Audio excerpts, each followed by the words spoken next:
Olá, sejam todos muito bem-vindos. Nós vamos começar agora uma programação especial. As tragédias ao longo da história sempre deixaram um legado de reflexão, de aprendizado e de mudanças. A pandemia provocada pelo novo coronavírus mobiliza no planeta ações emergenciais e imediatas.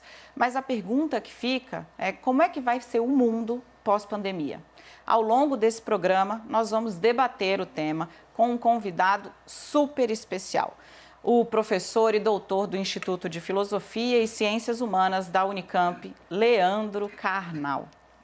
Participam também dessa conversa as minhas colegas Mari Palma, Gabriela Prioli e Thaís Herédia. Professor, muitíssimo obrigado pela presença aqui na CNN para conversar com a gente.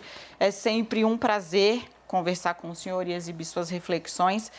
Importante a gente saber lembrar, né, que o senhor é um dos intelectuais mais populares do país, 1,5 milhão de livros vendidos, muitos deles tratando aí de esperança ou de reflexões. Eu imagino que para quem faz o que o senhor faz há tanto tempo, esse período é um período, claro, dolorido, mas muito rico em termos de reflexão mesmo, né, de pensamento. O senhor já consegue enxergar aí um legado dessa pandemia para o funcionamento da sociedade? O senhor acha que o mundo muda mesmo de forma definitiva após o coronavírus? Eu tenho certeza que o mundo muda sempre. Todos os fatos concretos, especialmente os 3 fatos que aceleram a história: guerra, revolução e epidemia.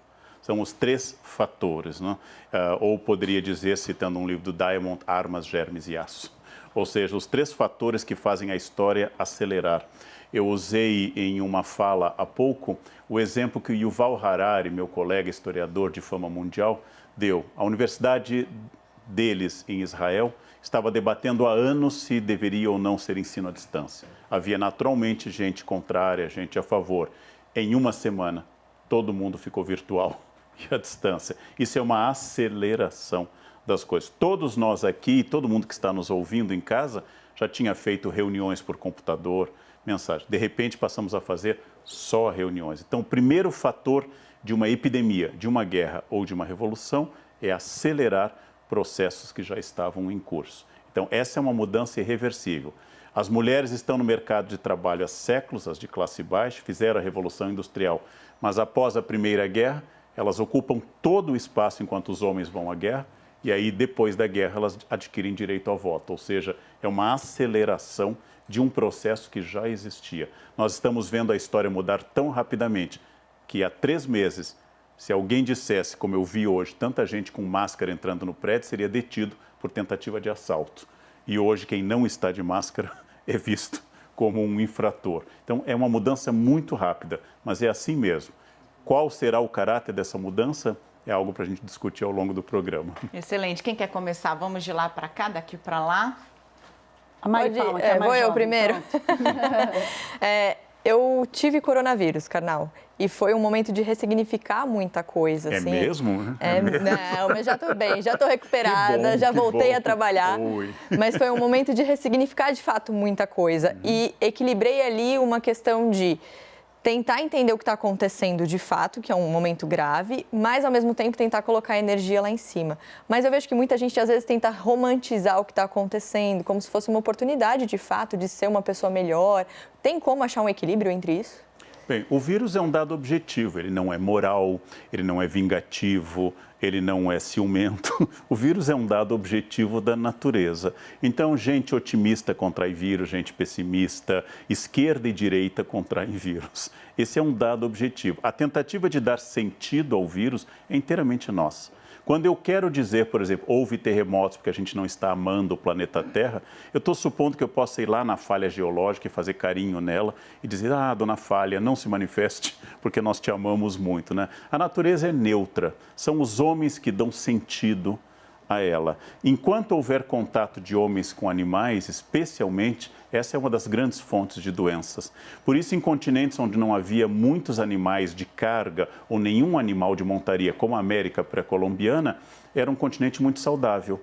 Foi a chegada dos europeus que trouxe o cavalo, a galinha e tantos outros animais que fizeram com que gripes e outras epidemias começassem aqui entre os indígenas.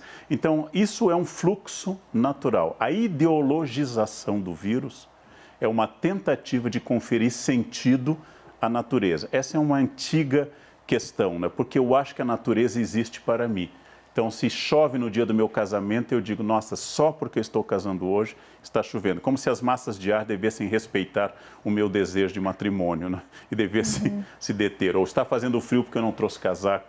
Então, isso deve ser porque eu não trouxe casaco. Ou seja, a frente fria ficou esperando eu sair de casa e aí avançou sobre a cidade de São Paulo. Essa é uma fantasia nossa. O que a gente pode fazer é ação concreta contra o vírus. Agora, o vírus vai contaminar quem ele atingir e tiver com a resistência baixa. Pronto.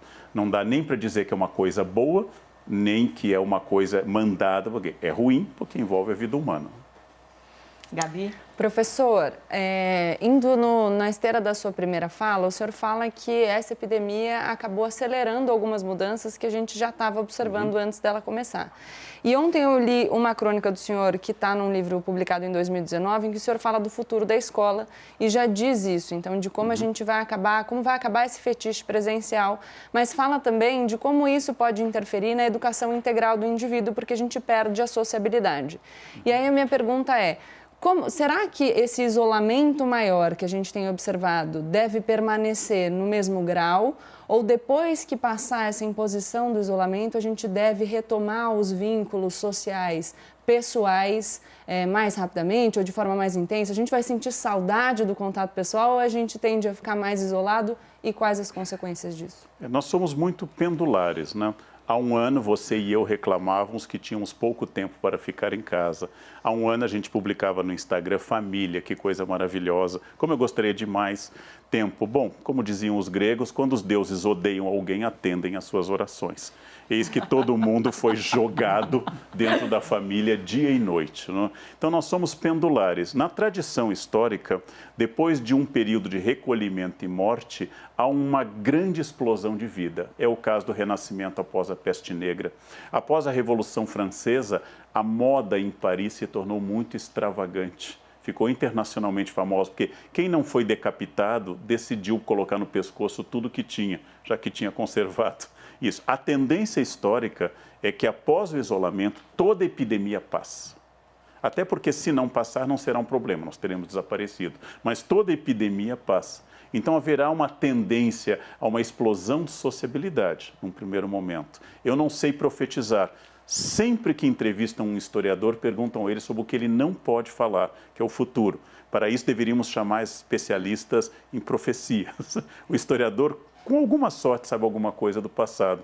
Mas a tendência é um período de grande alegria, de grande felicidade, após uma guerra ou uma epidemia. São os anos 20 com o jazz, com os contrabandistas nos Estados Unidos que geram o Grande Gatsby, o romance símbolo da década de 20. Então, tudo isso é tradicional. Agora, o que vai acontecer? A tendência à escola perder o fetiche da presença já estava marcada, mas continua precisando de bons professores que preparem bons materiais e desenvolvam uma habilidade que nós, professores, não fomos treinados. Nenhum professor fez na licenciatura um curso como ser um youtuber, por exemplo. Nós estudamos psicologia da educação e não estudamos isso. Então, esse é um desafio muito grande. Thaís? Chegou minha vez. Eu estou por último, mas não é porque eu sou mais velha, hein? Não. Bom, já quero deixar porque isso claro eu estou aqui, né? Eu vou negar até, exato, pelo menos entre as mulheres, eu vou negar até a morte. Karnal, você citou o Yuval Harari na sua primeira resposta e eu estava pensando aqui na aceleração, você também citou. O último livro dele, que são as 21 questões para o século XXI, ele fala uma coisa que me chocou muito na época que eu li e que é o meu maior medo hoje, né? Que é a automatização, a digitalização, quer dizer, todo o processo do desenvolvimento do algoritmo vai transformar milhões de pessoas em seres irrelevantes. E aí, puxando a sardinha para o lado econômico, em que a gente está percebendo, inclusive, ganhos de produtividade das pessoas com a coisa do home office e tal. Como é que você enxerga?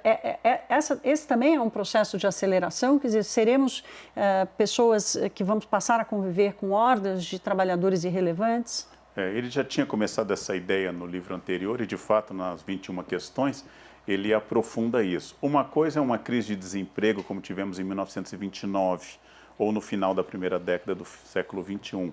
Ou seja, o PIB encolhe, o mercado encolhe e há pessoas que ficam excedentes esperando uma outra reinserção no mercado.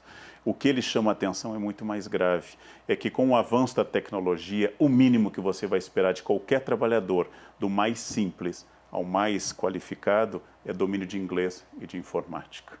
Ora, nós temos um país onde o analfabetismo funcional é enorme.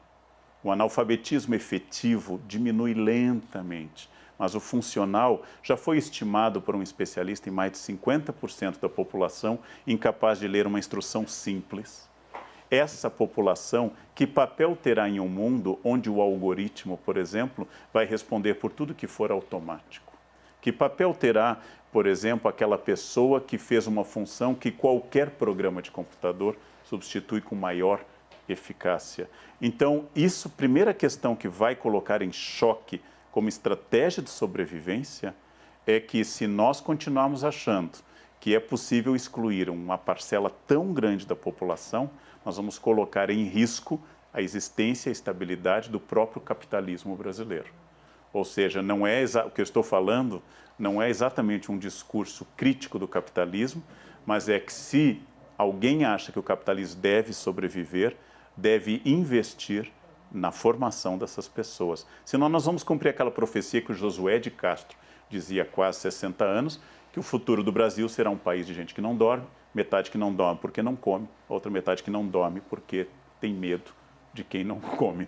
Eu acho que essa é uma profecia ruim, né? O que fazer com as pessoas que não terão perspectiva de emprego? Aliás, imediatamente, pós-epidemia, o que fazer com a massa crescente de desempregados num país que não estava bem no campo do emprego pleno? E vai piorar, né? O que fazer com isso? Se você achar que é possível se isolar em um condomínio fechado e que isso vai preservá-lo do ódio social, está enganado. Historicamente, um dia Versalhes é invadida pelos pobres de Paris. Um dia como outubro de 1789, em história, o povo invade Versailles. Quer dizer, se Luís XVI fosse mais estratégico, se tivesse estudado história, ele teria tomado medidas para impedir chegar a esse ponto. Bom, pré-pandemia a gente tinha 11 milhões já de desempregados, né? Vendo o que está acontecendo nos Estados Unidos, a gente consegue ter uma ideia do que pode acontecer, infelizmente, com o Brasil. É um desafio que está se impondo para o mundo. Mas aí, professor, eu queria pegar um ponto que tem me chamado muita atenção. Eu vejo as pessoas um pouco divididas entre a negação do que representa essa pandemia e o medo. Queria entender se esse é um processo que se repete diante de tragédias que são inevitáveis, que é praticamente o que a gente está vivendo aqui, né? Olhando para fora o que já aconteceu. Esse processo se repete e aí, historicamente também, vamos olhar para trás para ver se a gente consegue projetar um pouquinho. Quando é que essa chave vira? O que é que faz a sociedade encarar de frente o problema que está aí logo adiante? É uma pergunta complexa, porque nós fazemos essa pergunta, por exemplo, sobre aquelas pessoas que poderiam ter fugido de áreas controladas pelo nazismo, que eram grupos de alvo do discurso de ódio do nazismo, e não fugiram. Por que esperaram até que fosse assinada a solução final e quando não era mais possível sair da Alemanha e a morte passou a ser uma realidade, além do preconceito e da violência já anteriores?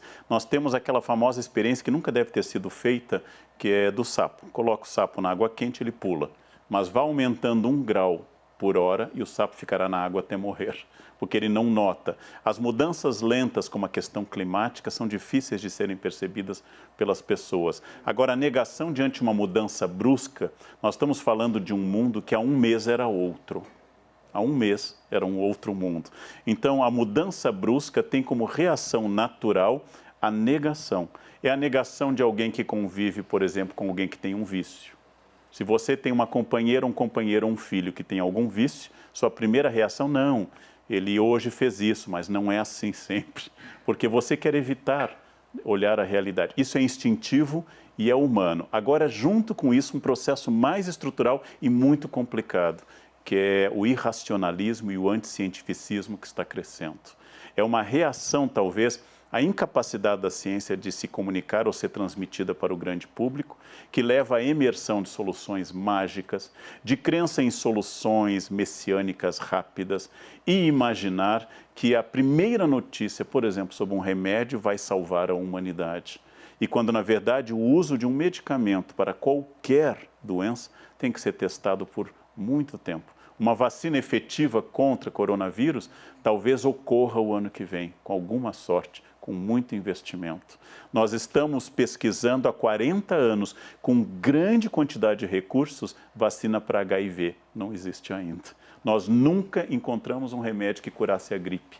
A varíola é o único de todos os males humanos que nós conseguimos eliminar da população. Uma doença entre centenas de milhares, e a diarreia continua matando, aliás, mais crianças nesse momento ainda do que quase todas as grandes doenças. Então não é tão fácil, porque falta vontade política, porque falta vontade social e porque os vírus muitas vezes são mutantes. Logo, você faz a vacina para a gripe do ano passado e o vírus já fez um download novo, inteiramente novo, todo ano. Nós estamos sempre nos defendendo do passado. É claro, as vacinas são corretas. O discurso contra as vacinas é um discurso homicida, que deveria ser penalizado criminalmente. Eu sempre distingo. A pessoa que acredita na Terra plana, eu acho super simpático. Para mim, soa como um unicórnio lilás, alguém perturbado, talvez alguém que tenha fumado que não deveria. Mas não tenho nenhuma raiva de um terraplanista. Agora, alguém que fala mal de vacinas deveria ser interpelado judicialmente, porque isso é defesa de discurso criminoso, isso é incitação ao crime. Mas o senhor vê espaço para essa virada de chave em algum momento? Para quando é que ela acontece? Só quando de fato a tragédia chega? É muito difícil, porque faz tantas décadas que o homem foi à Lua, que olhando de telescópio daqui, vemos restos humanos na Lua, deixados lá pelos astronautas, que as pessoas estão dizendo que ele nunca foi à Lua. Ou seja, se nós temos fatos tão comprovados como a Terra ser redonda, coisa que os gregos afirmaram, que outros cientistas do Renascimento demonstraram e hoje é indubitável, como é que tem gente que pensa assim? Realmente é um gesto contra o otimismo na espécie humana. Né? Nós temos quase que um gesto contra a espécie humana isso. Bom, eu queria fazer uma pergunta, professor, porque a gente está num momento de muita informação, a gente tem excesso de informação. E tem um dado do ex-CEO do Google, ele disse que a cada 2 dias a gente gera um volume de dados equivalente ao que criamos do início da civilização até 2003. Ou seja, a gente tem muita informação chegando e a gente está num momento que as pessoas estão querendo mais informação. Dá para analisar como vai ser depois da pandemia em relação a isso? De a gente, de repente, conseguir filtrar o tanto de informação? Porque demais, às vezes, pode fazer a gente ficar mais preocupado, perder a cabeça um pouquinho. Como que dá para analisar isso? É difícil explicar para as pessoas mais jovens a mudança que foi na minha geração. Então, eu acho que a abundância do seu colágeno vai dificultar um pouco a sua imaginação, que é o seguinte: quando me davam um trabalho na escola no interior do Rio Grande do Sul, voltava a casa e abria a enciclopédia Barça. E eu copiava longamente um verbete. Era um trabalho de motricidade fina, apenas. Nós tínhamos um problema na minha infância, década de 60 e 70 do século passado, onde conseguir a informação. O problema hoje é como filtrá-la. O problema não é mais onde, mas de tantas fontes, qual é a verdadeira, qual que tem fake news, ou seja, esse é o problema. Mas aí as pessoas fazem uma confusão que eu tenho insistido muito. Abundância de dados, de informação, não quer dizer formação. Todas as poesias estão na internet. Não há melhores poetas hoje do que em 1950. Todos os tratamentos médicos estão na internet. E formar um médico continua sendo um processo de 10 anos. Mas a abundância, a atomização, a capilarização de dados faz com que muita gente imagine que se eu posso colocar no Google e acessar, eu sei. Então, a confusão entre formação e informação. Ora, para ser um jornalista, um filósofo, um médico, há anos de treinamento. Acontece que as pessoas acham que se eu sei a data que caiu a Bastilha, porque está lá no Google, 14 de julho de 1789, logo eu sou um historiador. Não, você é uma pessoa ilustrada por uma informação. Ser historiador não é dominar datas. Isso é muito diferente e faz as pessoas suporem que opinião, doxa em latim, em grego, desculpe, opinião é igual a argumento. E que seu grupo de WhatsApp equivale a uma faculdade. Eu fui interpelado por uma senhora em uma palestra que disse que hoje não precisa mais de faculdade, porque tudo pode ser acessado na internet. Eu disse, é verdade. Então vamos supor que a senhora precise de uma operação cardíaca. De um lado há um médico formado num grande centro com 20 anos de experiência. Do outro lado tem um jovem de 24 anos que baixou todos os tutoriais sobre fazer uma operação cardíaca. Ele sabe todos os tutoriais, passo a passo. Abra o peito, corte a aorta. A senhora iria com qual? Enquanto não houver igualdade nas duas coisas, é uma falácia achar que o conhecimento pode ser feito apenas via Google, via internet. E dobrar os dados não quer dizer produzir coisa nova. Dobrar o volume de dados. É possível que você tenha mais fotos ao longo da sua vida que todo o século XIX europeu. É possível isso, mas não quer dizer que nós temos melhores fotos do que nós tínhamos antes. Falou de debate, de argumento, de opinião, eu senti a energia da Gabriela Prioli. Ela tá assim, me chama, eu me senti, chama. juro por Deus, bateu aqui. Eu tenho várias perguntas, mas eu vou continuar nessa toada da ciência e dos dados. Eu já quero dizer que eu também fiz pesquisa na Barça. Eu voltava da escola, meu avô tinha, e eu fiz muito trabalho com a Barça. Copiava o verbete também, não? Olha, eu não me lembro exatamente o que eu fazia, mas eu lembro de manusear a Barça. Foi no começo. Depois eu peguei a primeira edição, você pegou a última. Nessa história da ciência, e acho que a gente vive um período no qual muitas pessoas rechaçam a ciência, chegam a ridicularizar de forma proposital quem possui títulos ou quem dedicou uma parte da sua vida ao estudo acadêmico. E a gente percebe que tem um efeito, o senhor falou de como a ciência tem uma dificuldade de comunicar. Eu observo que, e não só eu, algumas pessoas já observaram estudos, mas que conforme a gente ridiculariza essas pessoas que rechaçam a ciência, parece que elas se unem mais, quase que num movimento para pertencer. Então, talvez exista um reflexo desse não pertencimento, dessas pessoas que foram excluídas do conhecimento científico. E aí, quando você aponta a falta de conhecimento, elas se unem num movimento agressivo de repulsa. Então, eu queria saber se existe um caminho para a gente melhorar a comunicação da ciência e se esse caminho para melhorar a comunicação da ciência vai encontrar uma dificuldade adicional, que é a expectativa das pessoas pela informação rápida. Porque a ciência, o método científico, ele demanda um pouquinho mais de tempo, né? Então, como que a gente vai conseguir trabalhar com isso para trazer as pessoas de volta para a ciência? Muitas questões, Gabriela. Primeiro, a vocação científica é muito específica. Weber trabalhou com isso em um trabalho extraordinário. No Brasil, nós temos pouca atenção. As escolas públicas raramente têm laboratórios bem equipados. Os jovens cientistas encontram muita dificuldade. Alguns dos melhores nomes que eu conheci na ciência brasileira decidiram, nos últimos anos, ir para o exterior, com dificuldades de importar, por exemplo, coisas básicas ou dificuldades burocráticas, foram para o exterior. Um dos grandes dramas da nossa educação, seja ela qual for, pública ou privada, é que ela desperdiça talentos. Então, uma pessoa que tem uma grande habilidade em escrever, tem uma intuição poética, mas acaba, por exemplo, sendo sufocada, porque ela vai ter que dominar o que é um adjunto adnominal ou uma oração reduzida de gerúndio e perde um pouco da beleza da língua. Isso vale para cientistas e para todas as outras áreas. Então, existe um outro drama. As pessoas que se dedicam à divulgação não sofrem apenas o ataque de um grande público, mas sofrem também a crítica dos seus pares, porque sucesso é uma coisa que incomoda em todos os meios. Tirando o meio jornalístico, é claro, onde ele jamais é alvo de debate, mas o sucesso é algo que incomoda em todos os meios. Então, a divulgação tem que ser muito bem feita. Na Europa, eu acompanhei, quando morei, uma grande quantidade de jornalistas, especializados em divulgação científica.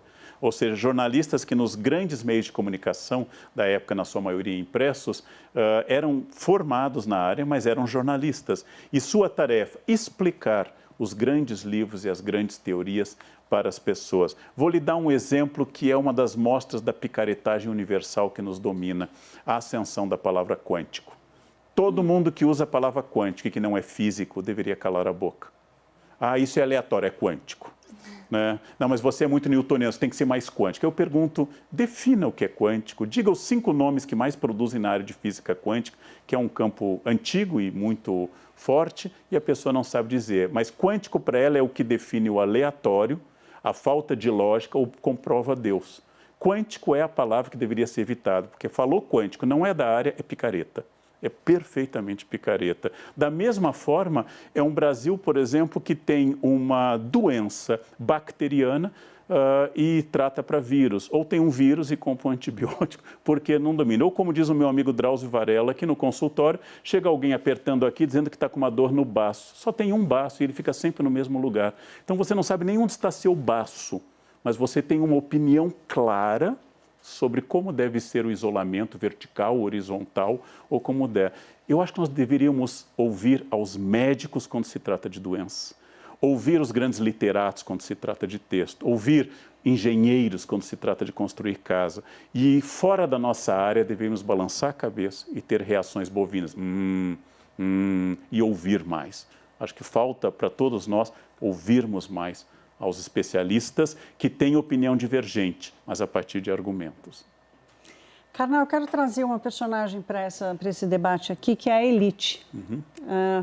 As elites têm sido muito questionadas, né, pelo bem e pelo mal. Né? A gente está vendo o Banco do A bilhão, a gente está, ao mesmo tempo, vendo outra parte da elite nessa negação de achar que a vida é menos importante do que o emprego. Tudo bem, morrer algumas pessoas, enfim, né? Na verdade, o debate sobre a elite brasileira já existe há mais tempo, e o senhor sabe bem disso. Mas nessa visão do pós-pandemia, né, qual é a transformação esperada depois de um evento trágico desse das elites? E aí, pensando um pouco na sua reflexão sobre a elite brasileira, que também se polarizou, mas ocupam o mesmo espaço na pirâmide social e na formação da opinião geral. É muito complexo, porque, em primeiro lugar, não existe uma elite brasileira. Existem várias elites. E, no Brasil, o que a epidemia trouxe à tona de uma forma cristalina, e não depende se você é conservador ou de esquerda, é que nós temos uma desigualdade tão brutal, tão evidente, que até para a morte nós somos muito distintos. Né? Então, nós temos hoje uma dificuldade de isolamento de uma grande parcela da população. A classe média e alta envolve principalmente um debate sobre como lidar com o tédio e com a indisciplina das crianças em casa. E a classe baixa tem que lidar com a sobrevivência e com o risco do emprego. Nós somos um país que já estava imerso na informalidade.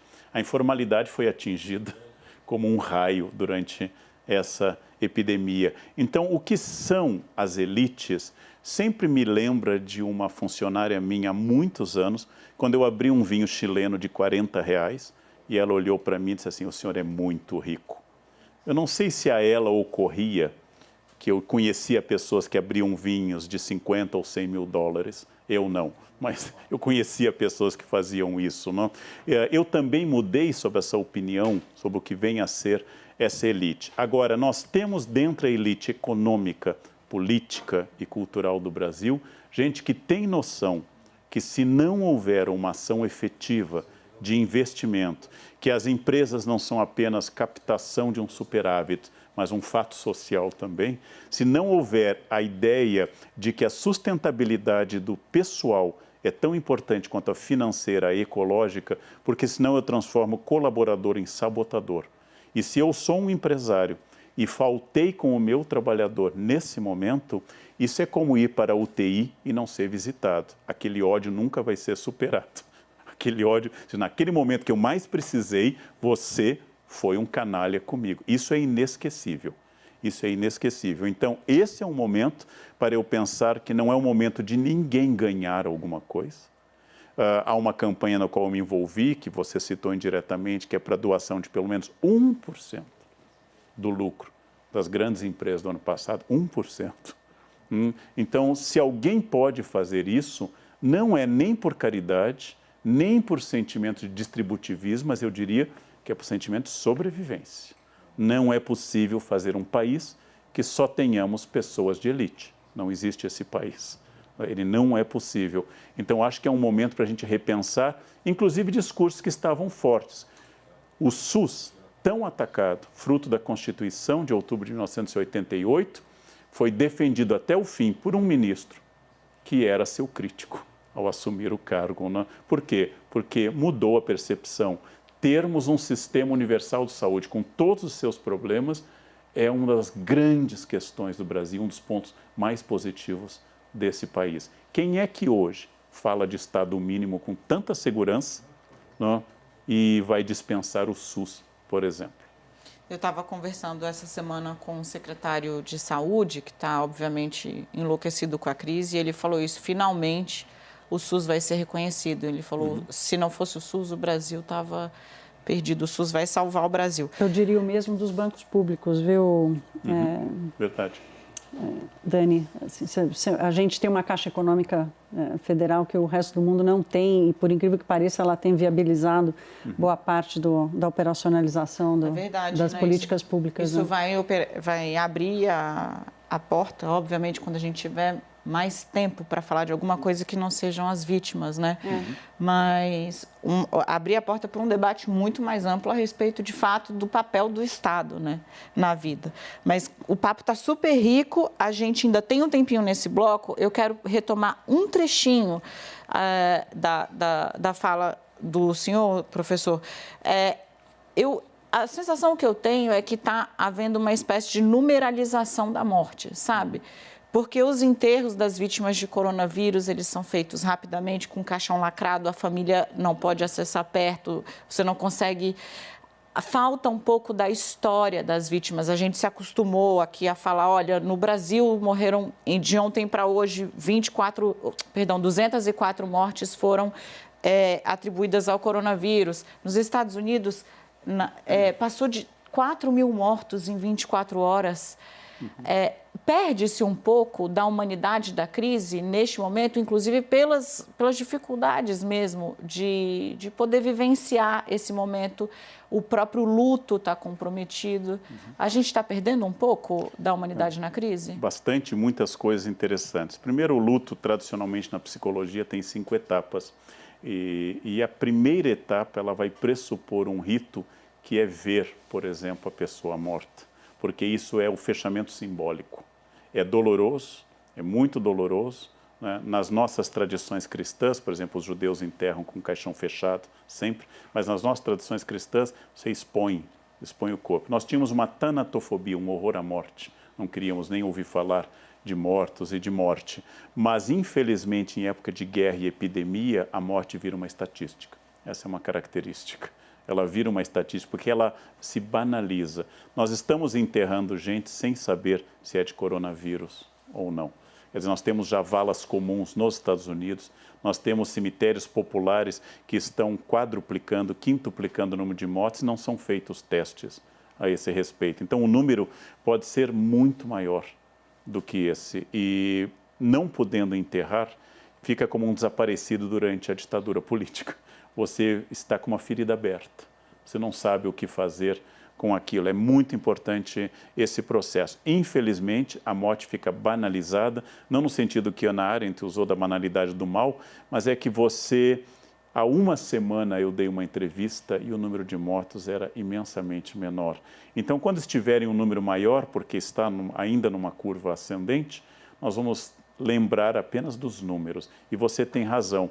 Seria muito importante colocar o rosto dessas pessoas que estão morrendo, para que a gente entenda que nós perdemos vidas e não números. Eu recebi uma daquelas milhares de imagens de WhatsApp, parece que o WhatsApp vive a sua época de ouro e sua criatividade, que é uma população no centro da cidade romana de Pompeia, o Vesúvio entrando em erupção em agosto de 79, ou seja, vai soterrar a cidade, vai matar todo mundo, e alguém diz, e a economia, como é que fica?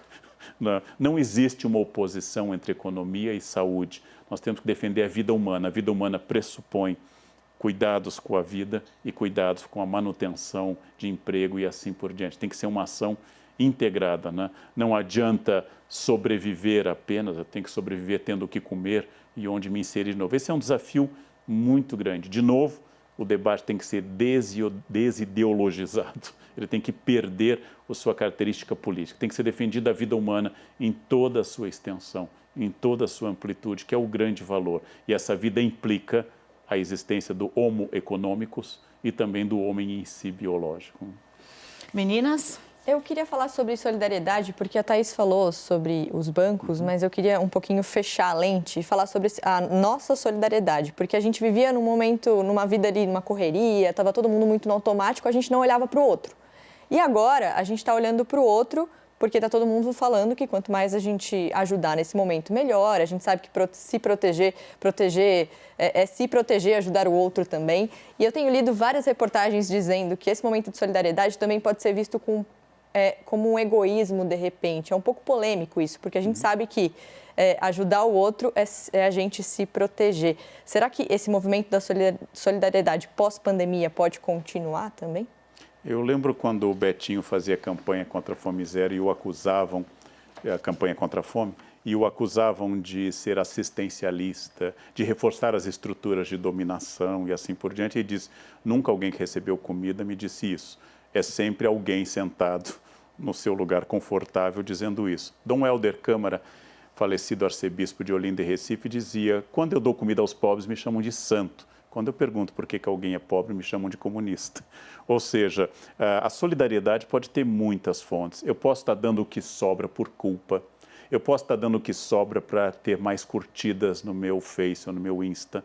Eu posso estar dando o que sobra porque eu quero abater no imposto de renda. Eu posso estar dando o que sobra porque agrega valor à minha marca. Tudo isso é verdade. Tudo isso é uma má origem. Mas confesso que se eu sou um morador de rua e alguém me dá álcool gel ou um lugar para dormir, eu não vou perguntar se aquela pessoa tem culpa ou quer likes. Eu vou receber. Então, é preciso pensar um pouco mais diretamente. Não é? É preciso pensar que a solidariedade é uma estratégia de vida. Não é possível imaginar-se em uma cidadela sitiada como se fosse Massada, aquela última resistência judaica junto ao Mar Morto, cercados pelo Império Romano. Essa síndrome de Massada, ela é ruim nesse momento. Se eu estiver aqui no meu apartamento, no Jardim São Paulo, se minha despensa estiver cheia, se eu puder encomendar comida e ao chegar desinfetar tudo, eu estarei a salvo. Não é verdade. Não é verdade. Quer dizer, a solidariedade é hoje um gesto estratégico e um gesto de inteligência. Se foi porque você é boa, uma santa, ou porque você quer aumentar o número de likes, é muito difícil eu julgar. É muito difícil eu julgar. Realmente, se alguém me oferece comida, tanto faz a intenção dessa pessoa. Eu aceito e essa comida é bem-vinda. Nós tínhamos que ser um pouquinho mais objetivos. Aquilo que dizia o assessor de campanha do Bill Clinton, é economia, estúpido. É isso que precisa pensar. Não? Eu acho que ainda cabe uma perguntinha, uma resposta nesse bloco. A gente está falando muito de solidariedade, até ressaltou aqui que as pessoas mudaram um pouco o discurso em relação ao SUS, justamente porque a gente agora consegue olhar para a saúde do outro também como algo que nos afeta. Em compensação, a gente tem visto, mesmo nesse momento, alguns líderes que continuam a manter um discurso nacionalista, por exemplo, falando contra outras nações, e aqui mais especificamente a China, ou falando contra organizações internacionais, ainda que muitas vozes da economia também digam que se a gente não tiver uma união global, vai ser muito mais difícil da gente, enfim, ter uma transição mais tranquila no pós-pandemia. Queria saber o que o senhor acha desses novos nacionalismos, o senhor tem uma perspectiva otimista ou pessimista em relação ao que a gente vai observar depois dessa crise? Eu sou tão antigo, Gabriela, que eu dei aula de moral e cívica, o SPB. Então, eu me considero uma pessoa nacionalista e por isso eu sou a favor da solidariedade internacional. Eu me orgulho e amo ser brasileiro, mas o Brasil não é um grande país porque eu nasci nele, que é o motivo principal dos nacionalistas. É o melhor país do mundo porque eu nasci nele, que é a vaidade. Eu gosto do meu país imensamente e o amo apesar de tudo que acontece ou por causa de tudo? É por ser nacionalista que eu acho que o Brasil tem tanto direito a existir quanto a China, Estados Unidos ou o Paraguai. Existe muita teoria conspiratória. Imagine num mundo integrado, no qual a China é o maior credor da dívida pública norte-americana, se interessa a China quebrar a sua maior fonte de pagamento. Imagina se eu vendo para uma tal comunidade, se eu quero que essa comunidade seja destruída. A China se interessa muito pela prosperidade do Ocidente. A China é muito objetiva, com todos os seus defeitos, ser um regime forte, autoritário, cerceador de liberdades. A ideia de que a China planejou tudo para que nós fôssemos atingidos, quando o comércio chinês agora deu uma derrapada violenta, quebrando um ritmo histórico de mais de 30 anos. Então, seria muita insanidade. Ninguém tem esse controle. Ninguém tem esse controle. Talvez um lugar muito pequeno, como a Coreia do Norte, com pouca gente, sem nenhum acesso a grandes meios de comunicação. Então, essas teorias conspiratórias não colaboram em nada. É como eu perguntar diante do bandido que me assalta se a arma dele é nacional ou importada. Se a arma dele foi feita na República Tcheca, grande produtora de armas, nos Estados Unidos, ou valoriza o mercado interno e foi feita por uma das nossas indústrias. O fato objetivo arma é mais importante do que a origem. Se esse vírus veio de laboratório, de Marte ou de Pequim, é irrelevante, ele vai continuar me atingindo, né? Agora, o nacionalismo é também, como já foi dito, o último refúgio dos canalhas, né? É aquilo que eu vou dizer, que já que eu não consegui fazer nada, a culpa está no outro. Então, a culpa está no país estrangeiro. E época de epidemia e de guerra é época de xenofobia, sempre. Peste negra, quem fez? Os judeus envenenaram os poços. Isso que eu ia te perguntar, bem rapidinho, Dani, se essa inversão da lógica de achar que a China vai matar sua galinha de ouro, ela é repetida na história, em outras situações. É repetida porque retirar sua responsabilidade, seu protagonismo ou tirar a sua culpa é uma tradição. E ler de novo, como eu respondi à primeira pergunta, é ler de novo moralmente. Peste negra, fruto do pecado dos homens no século XIV. Tuberculose, vida boêmia. HIV, vida promíscua. Né? Agora, coronavírus, a China. Nós devíamos nos fechar, etc. Eu sempre estou fazendo leituras morais, ouvindo teorias conspiratórias, que sempre existiram, mas a internet agora dá voz a todo mundo, como profetizava Humberto Eco. Resultado é que antes era conversa de bar, agora é universal. A gente ainda tem 3 minutinhos. Eu vou manter, então, a questão nessa disputa entre... Não é disputa, na verdade, que virou um debate, né? A verdade virou alvo do debate. Como é que a gente consegue... Vamos aproveitar aqui que temos uma pessoa que tem mais de 1 milhão em uma rede social apenas. Não vou me atrever a contar todos os seus seguidores em redes sociais, mas... essa experiência de falar diretamente com o público de uma maneira muito diferente da que os colegas da academia costumam fazer, te deu alguma fórmula para apresentar os fatos de uma maneira mais clara, para encurtar, talvez, esse debate em torno da verdade, dos fatos, né? A verdade sempre pode ser debatida através de fatos e argumentos. O debate sobre o Estatuto da Verdade, ele é sempre produtivo. Agora, de novo, é diferente porque os grupos sociais de internet, eles criam bolhas, a gente chama de bolhas epistêmicas, ou seja, bolhas em que um comunica ao outro e, através da chamada eco, a teoria de repetição, eu ganho valor. Ora, eu disse uma bobagem, a Terra é plana, eu sou um idiota isolado, mas agora eu tenho 100 mil idiotas no mesmo grupo, achando que a Terra é plana. Logo, 100 mil não podem estar errados. Bem, é aquilo que Brecht perguntava no passado. A voz do povo é a voz de Deus. Então, mas que povo, que Deus? Porque o povo pediu Barrabás e não Jesus. E o povo pediu Hitler também e votou nele. Se a voz do povo é a voz de Deus, eu tenho que saber que o número não caracteriza argumento. Então, por exemplo, eu não me torno melhor por ter atingido, por exemplo, exatamente hoje 2 milhões no Instagram. Eu não me torno melhor.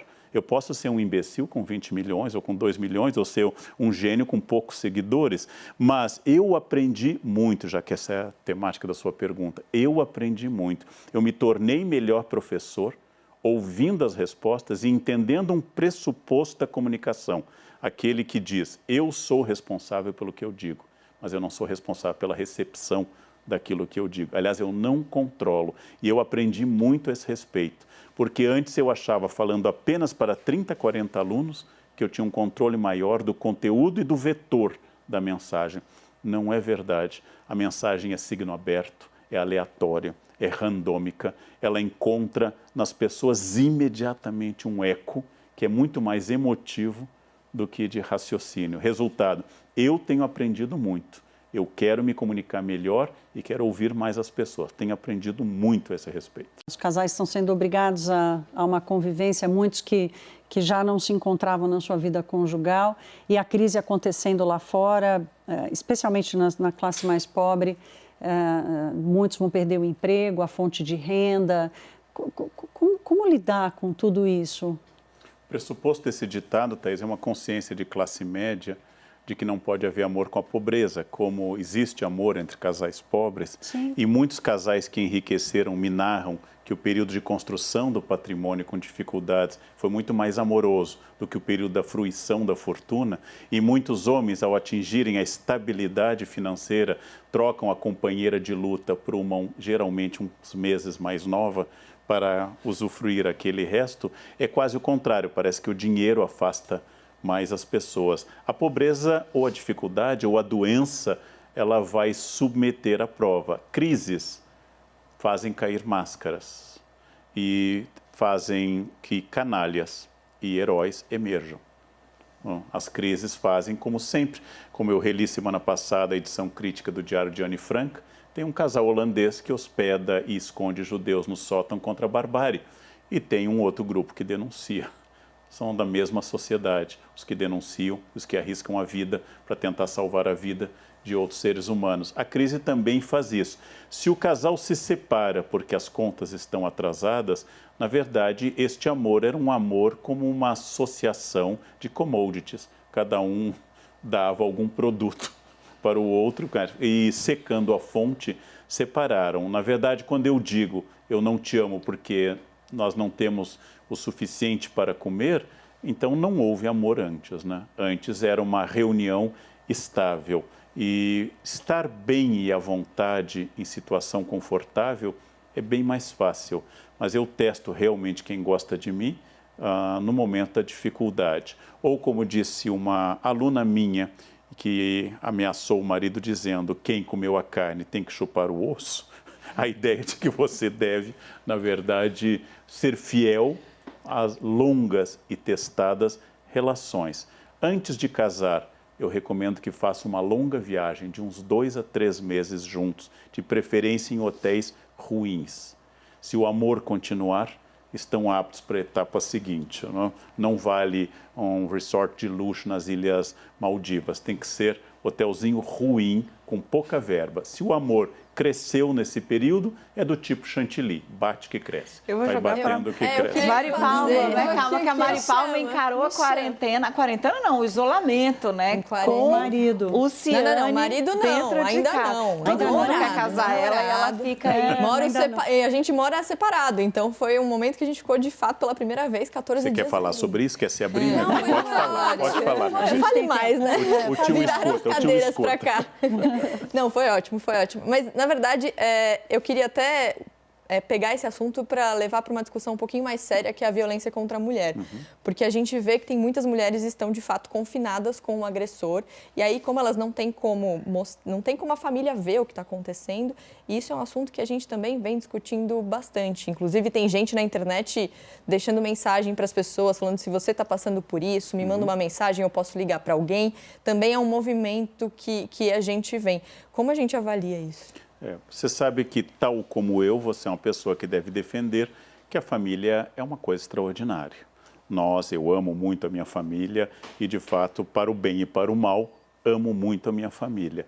Agora, nós também sabemos que, estatisticamente, a violência contra a mulher, revelada mais pela Lei Maria da Penha do que qualquer outra coisa, ela é fruto de violência da pessoa que convive. Não é de um estranho, apesar de haver isso. Assim como, infelizmente, os trágicos casos de pedofilia são de parentes e não de estranhos que entram dentro da família. Então, a família é uma estufa de amor, uma estufa que a gente tem que defender, mas é também uma estufa onde certa erva daninha pode florescer. Ficar em casa, trancado, com um homem que tem uma cultura da masculinidade tóxica, vai aumentar, se ele não tiver a chance de fazer uma possibilidade de crescimento no seu autoconhecimento ou de superar essa masculinidade tóxica, vai aumentar. Então, infelizmente, um dos efeitos colaterais do confinamento vai ser o aumento de agressão a crianças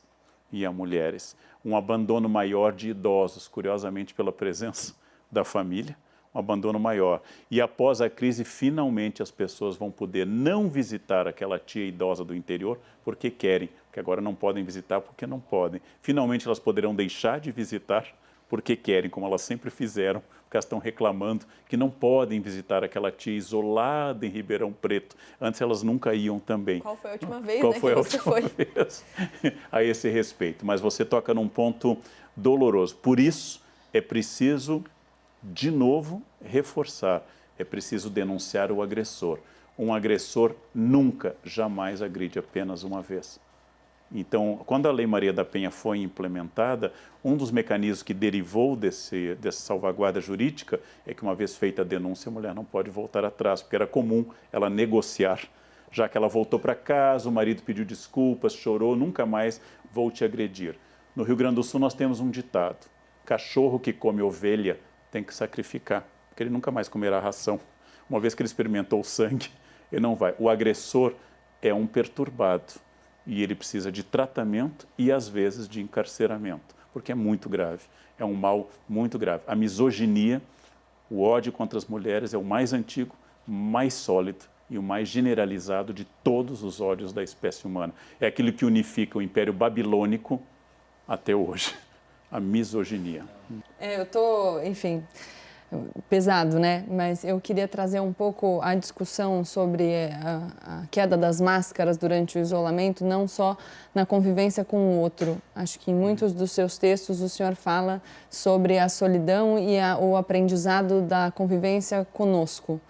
Então, como fazer com que esse período de isolamento sirva para que nós aprendamos a conviver, estarmos sozinhos em boa companhia, então termos só a nossa companhia, sem a ajuda das muletas. Aí o senhor fala da música, do vinho, dos aparelhos de telefone que permanecem com a gente o tempo inteiro. E como a gente desfrutar do isolamento sem a culpa por não ter tantas tarefas, né? Como que a gente pode fazer para ter uma convivência harmônica conosco e saber desfrutar de um período de solidão, que é solidão em contraposição com a solitude que o senhor fala, né? Um exercício inteligente da solitude, ou seja, o isolamento produtivo, no qual eu tendo mais tempo para ficar comigo mesmo, eu posso refletir mais, ele é muito difícil. A sabedoria, ela é um desafio muito grande. E aquela metáfora que deu origem ao título do meu livro, Dilema do Porco-Espinho, ela é de Schopenhauer, quer dizer, os porcos-espinhos são mamíferos, são animais quentes, eles precisam se aquecer. E no inverno alemão, Schopenhauer viu que uma família de porco-espinho tentava se aproximar e se espetavam e se afastavam. Esse é o grande drama. Eu não quero ficar sozinho, mas eu não quero ficar com as outras pessoas, porque o que é comum quando eu estou sozinho com outras pessoas é que eu continuo sendo eu mesmo.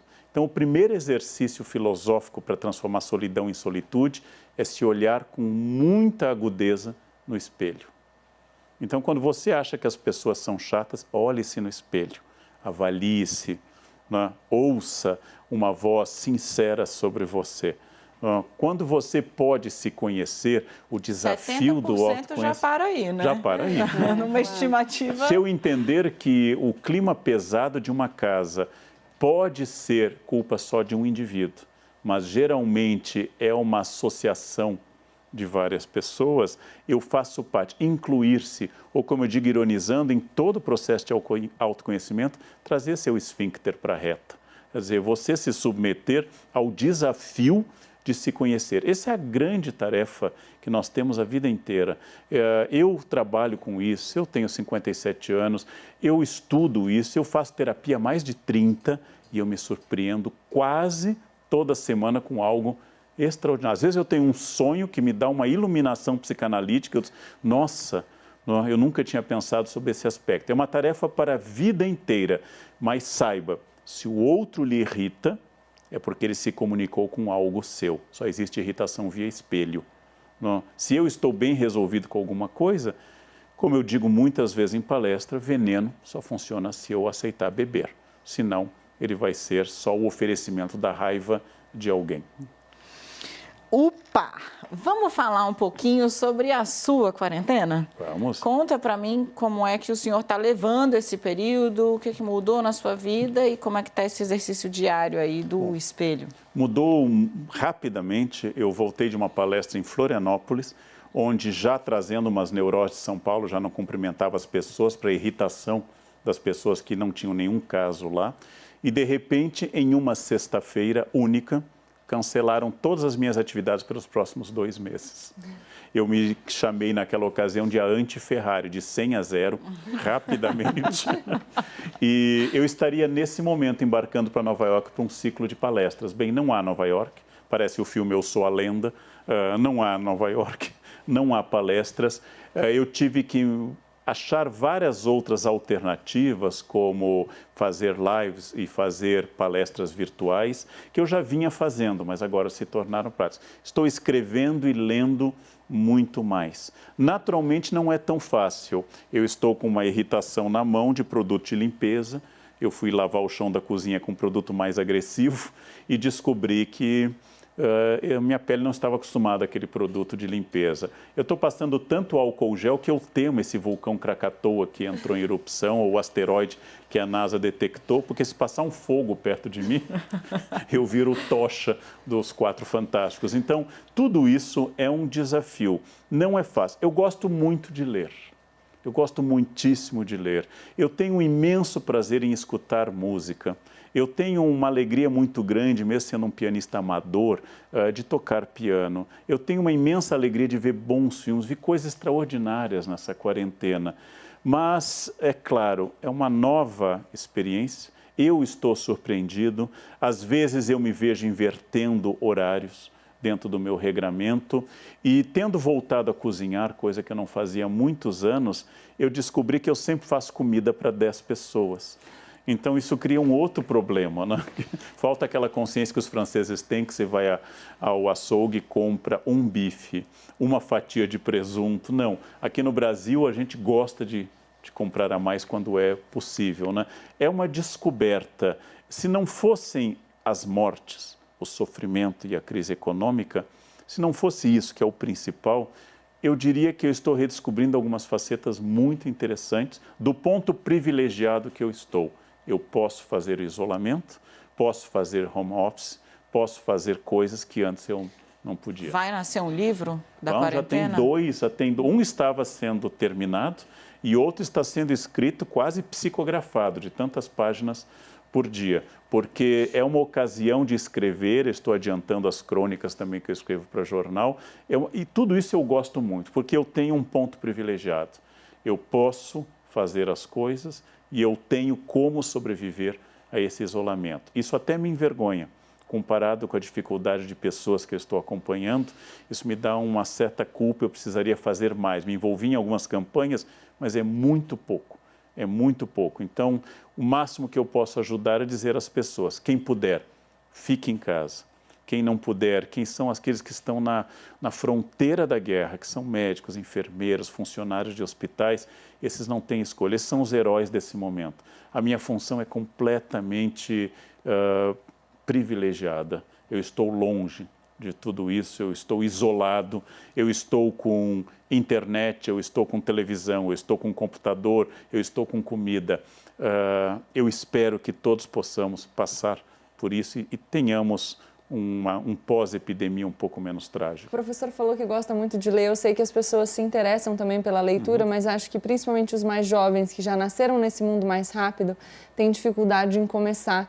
Eu tenho certeza que muita gente gostaria de ouvir dicas para poder se dedicar à leitura e como facilitar esse início de jornada. Eu preciso descobrir o que é meu gosto. O principal é ser seduzido pelo texto.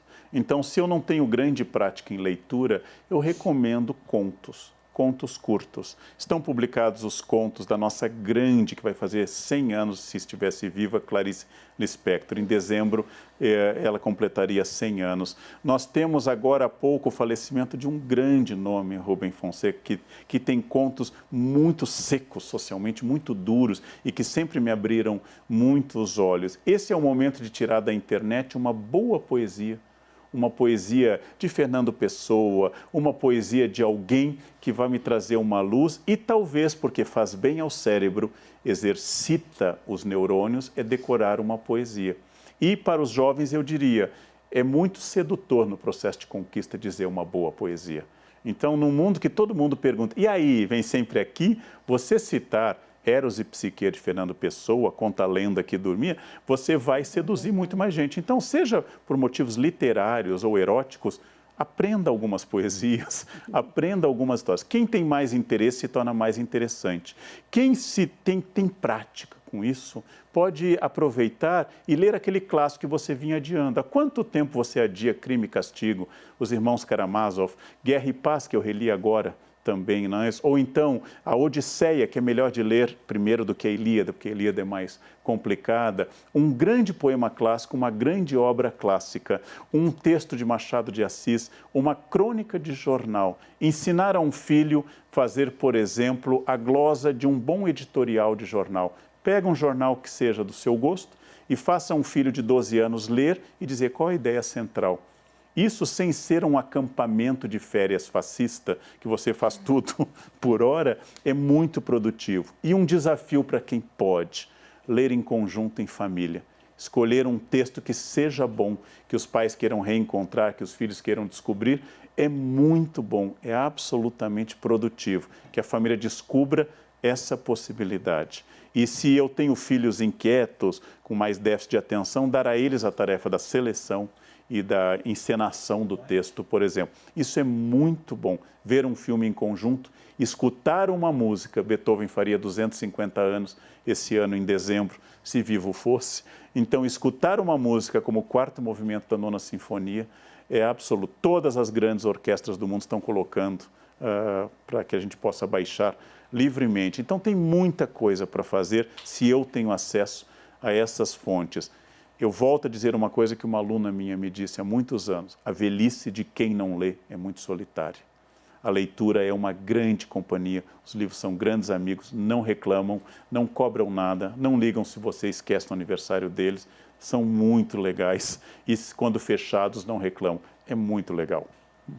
Eu queria saber qual é a transformação na ética que o senhor está acompanhando, o que lhe apavora e o que lhe dá esperança. A ética é um tema que me seduz há muito tempo e eu tenho que lembrar que a ética é verificada em épocas de crise.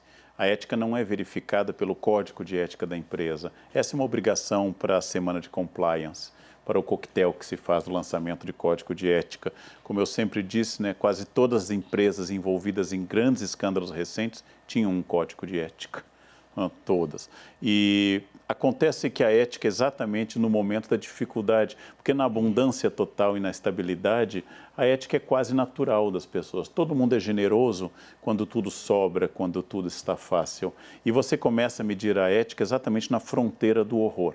Esse é um momento para medir. Ela começa, como crê Aristóteles na Ética Nicômaco, por uma prática e não por conceitos anteriores, como alguns outros pensadores achavam. Então, vamos começar com as coisas bobinhas, já que estamos falando muito desse isolamento da classe média, entre aquilo que é sugerido pelo aplicativo de dar de gorjeta para o entregador e a consciência que aquele trabalhador de bicicleta ou de moto enfrenta uma situação de risco para que você possa se preservar, aquele valor é muito baixo.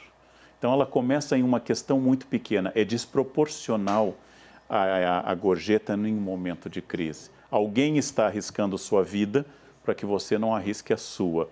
O mínimo que você tem que fazer é ser um pouco mais generoso. Depois ela começa com a grande ética que a gente chama da ética da convivência, que é a etiqueta, que não é o uso de garfo e faca, mas é a capacidade de conversar com as pessoas e administrar diferenças. A etiqueta é a ética da convivência, é a tolerância ativa, que bom que você é diferente.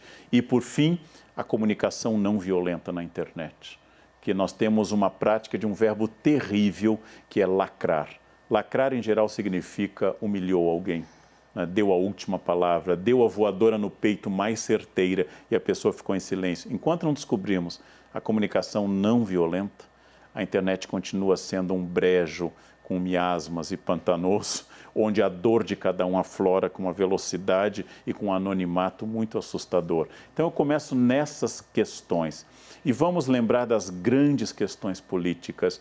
O Estado vai ter que abrir, como diria Machado de Assis, as burras de dinheiro. O Estado vai ter que gastar muito mais. Gastar muito mais com sentido social é muito bom, mas isso não pode ser uma farra fiscal que depois vai enriquecer alguns e não o seu objeto. E nós temos que continuar muito zelosos e muito cautelosos e acompanhando todo o gasto do Estado, porque esse é um ponto que vai ser colocado daqui a pouco em xeque. Falou de ética na internet e da questão do ódio, né? Eu já olhei para as duas influencers aqui, mas antes eu vou quebrar a ética do programa aqui, porque Gabriela Prioli esperou o intervalo para declamar a poesia apontada pelo Karnal. Então agora você vai ter que fazer. Ai, gente.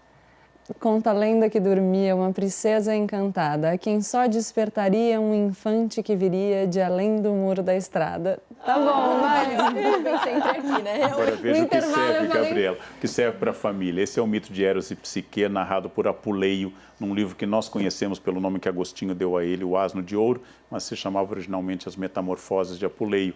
E quando ele conta o mito de Eros e Psique, do filho do amor, de Vênus, e Psique, que por curiosidade quebra a confiança do casal e depois tem que fazer trabalhos extraordinários, tem todos os arquétipos, né? Confiança e amor, inimizade com a sogra, as dificuldades para atingir trabalho. Então, isso é uma história extraordinária para ler em família e para debater, por exemplo, as sogras da família, etc, etc. E a poesia de Fernando Pessoa fecha, ele que tinha influência da teosofia, fecha com isso uma discussão de gênero, porque no final, o final é surpreendente e parece um manifesto LGBT no final. Então, ergue a mão, encontra Hera Exatamente. E vê que ele mesmo era a princesa que dormia. Exatamente. Ou seja, que na minha busca e no meu ódio está contido mais o meu narciso do que a oposição de gênero.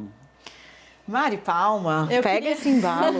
Não, porque eu estou olhando ali o Karnal e eu estou vendo a frase, o nome do programa, O Mundo Pós-Pandemia, Relações Pessoais. E quando você falou de autoconhecimento, essa é uma busca, acho que, de todo mundo. Mas a gente sabe também que não é todo mundo que faz terapia, que se preocupa com a saúde mental. E a gente está vendo, inclusive aqui na CNN, a gente já falou várias vezes sobre isso, sobre os casos de ansiedade, depressão, tudo isso aumentando nesse momento de pandemia.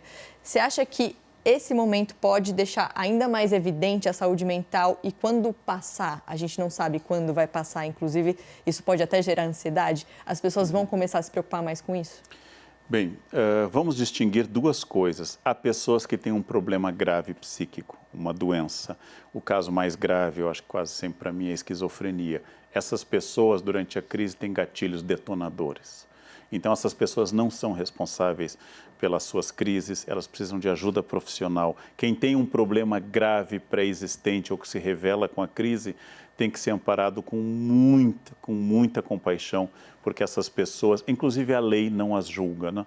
A lei as considera inimputáveis, que elas não podem ser julgadas, porque não têm liberdade de escolha. Agora, para todos nós que estamos um degrau abaixo da insanidade total, que é o caso de quase todo mundo, a escolha pela sanidade psíquica é uma escolha diária.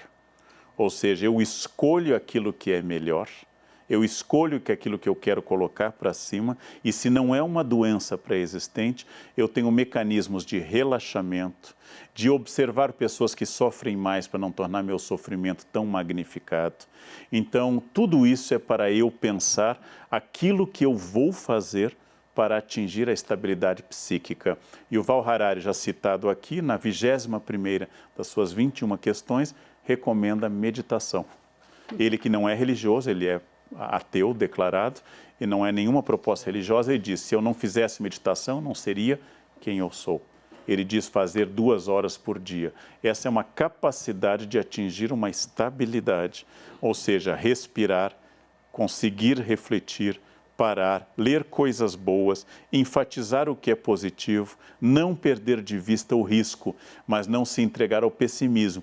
Porque o pessimismo como método filosófico, ele é interessante. Schopenhauer, por exemplo.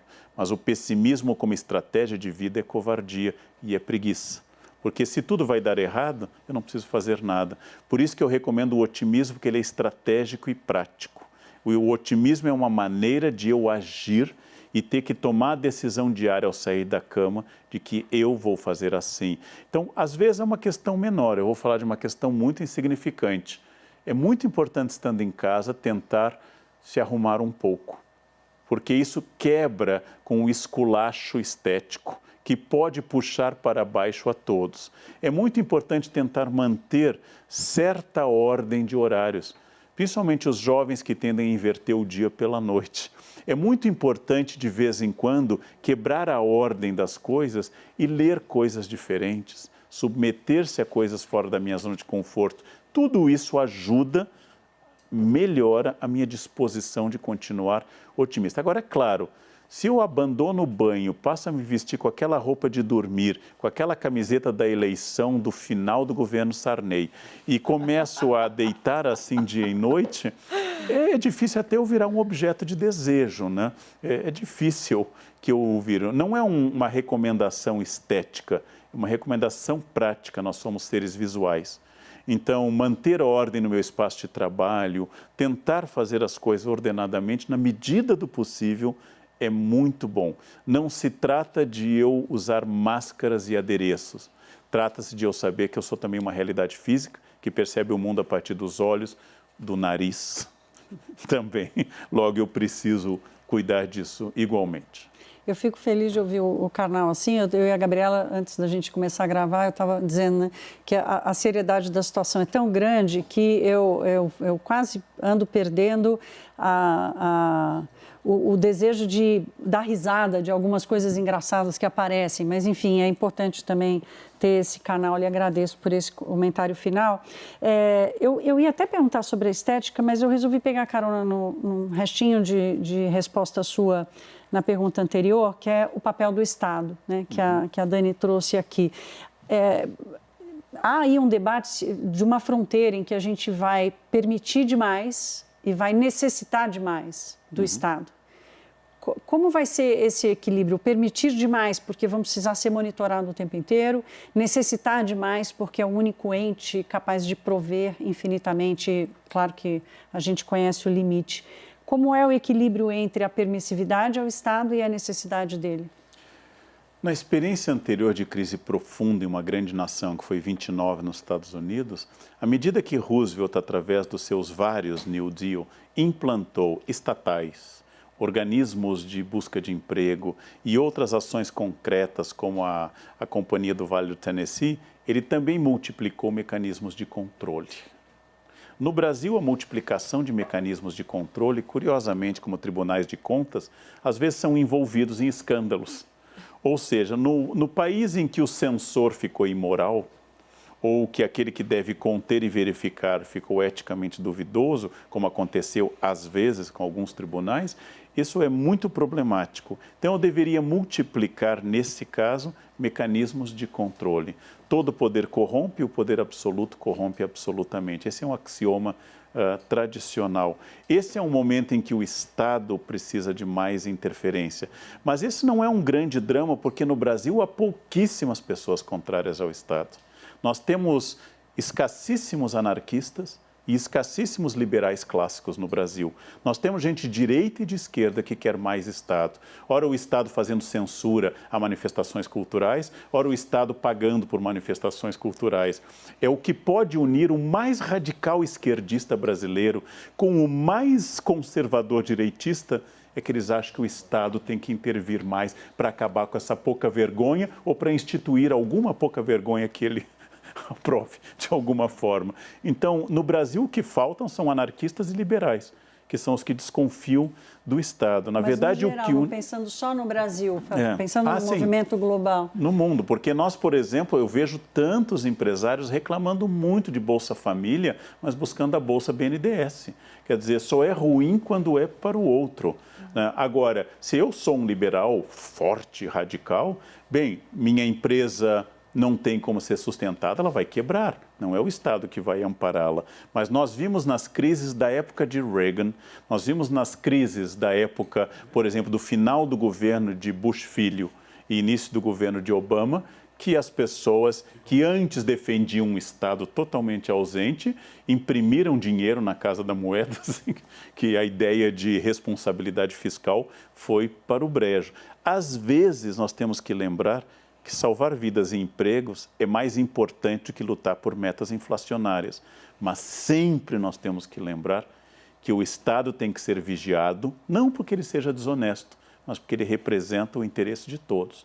E o que é público tem que ser vigiado por todo mundo, não porque os governantes sejam particularmente honestos e desonestos, mas porque, como lembra Rousseau, quando trata do contrato social, é da natureza humana buscar o seu bem-estar imediato e buscar o benefício dos seus. E a democracia é o único sistema que permite que eu coíba um pouco desse egoísmo. Porque nas ditaduras há menos escândalos de corrupção. Não é porque há menos corruptos, é porque o corrupto está associado ao Estado. Ou porque o corrupto vai ser preso, mas não é por corrupção, é porque não dividiu o seu ganho com o líder. Né? Então, nós ouvimos falar de menos escândalos de corrupção na Coreia do Norte ou em Cuba. É porque as pessoas são mais honestas lá ou porque há menos liberdade de imprensa? Por isso que a solução democrática é sempre liberdade de imprensa, plena garantia do exercício dessa liberdade de imprensa, e os excessos já estão previstos na Constituição. Injúria, calúnia, difamação já estão previstos, mas a liberdade tem que ser total. Eu, antes de passar a palavra para a Gabi, queria só fazer um comentário muito rápido, né? Eu achei impressionante a repercussão nas redes sociais, especialmente na classe média, da aprovação dos R$600, que é o auxílio emergencial, né, que vai para os trabalhadores informais. Muita gente reclamando do valor. E eu achei engraçado, porque durante muito tempo no Brasil, o debate sobre o valor do Bolsa Família foi feito de uma maneira muito desrespeitosa até, né? Ah, não, com esse dinheiro a pessoa não vai trabalhar. Veja, 600, 170, né? Mas acho que é a questão da transitoriedade também, né? Que acho que talvez as pessoas se sintam mais confortáveis. De saber que há um prazo. Mas, na verdade, eu vi muita gente achando o valor pequeno. Ah, como é que vai se virar com R$600? Bom, sempre criticaram que uma família sobrevivesse com 170. Vai, Gabi. Eu achei muito interessante essa fala sobre as questões ligadas ao autoritarismo e aos regimes democráticos, e eu quero fazer uma conexão com a internet e essa nossa manifestação pública por meio das redes sociais, que é intensificada pelo isolamento. Então, nas democracias representativas, embora um pequeno número de pessoas continue tomando as decisões, as pessoas hoje têm a sensação de que elas interferem no processo democrático pela participação na internet. Então, e eu queria a sua opinião sobre como que vai ser essa participação popular no processo democrático. Se a gente vai continuar com a ilusão gerada pelas redes ou se a gente pode observar, eu sei que de novo eu estou pedindo uma profecia, desculpa, uma participação mais concreta. Tem um dado para a gente considerar. Angela Merkel, que é uma líder democrática da Alemanha, ela tem mais conhecimento sobre cada cidadão alemão hoje do que Hitler teve. Em plena democracia, o Estado tem uma capacidade de informação sobre o cidadão superior a, certamente, às monarquias absolutas do século XVI, XVII e XVIII. Então, o mundo de hoje é um mundo curioso. A sua fala contém essa possibilidade de fazer uma reflexão incômoda. Seria a democracia, com idas regulares às urnas, para decidir sobre pessoas que têm pouquíssima liberdade de ação, o quanto um presidente pode dispor do orçamento é muito pequeno perto do que já está disposto. O verdadeiro poder no Brasil é exercido pelos executivos municipais, estaduais e federal ou pelos donos dos grandes bancos e grandes empresas e pelo sistema financeiro. Então, essas são questões muito importantes. O desdém que as pessoas têm por política será alienação política ou porque elas percebem que que a eleição daquele prefeito é muito menos importante do que uma grande empresa municipal e assim por diante? Será que, de fato, elas têm desdém porque elas notam de onde vem o verdadeiro poder?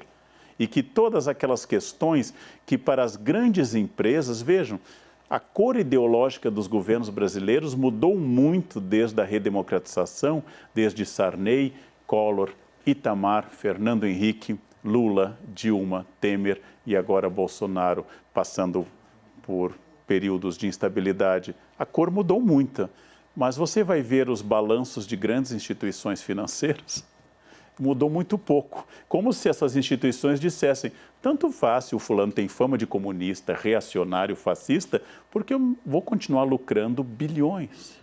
Então, essa é uma questão complicada, que poderia ser com uma provocação ainda mais dramática. Seria a democracia, a forma mais perfeita de controle conservador e autoritário do indivíduo, porque dá a ele um opioide, que são redes sociais e eleições. Enquanto que na ditadura nós tínhamos o enfrentamento direto com um regime que não ouvia as pessoas, especialmente as ditaduras personalistas de direita, como a de Pinochet no Chile, ou de esquerda, como a de Stalin na União Soviética, seria esse tipo de ditadura mais sincera do que, por exemplo, hoje, ou seria o mercado, por exemplo, mais duro na repressão da criatividade artística do que foram os censores na ditadura entre 64 e 85 no Brasil?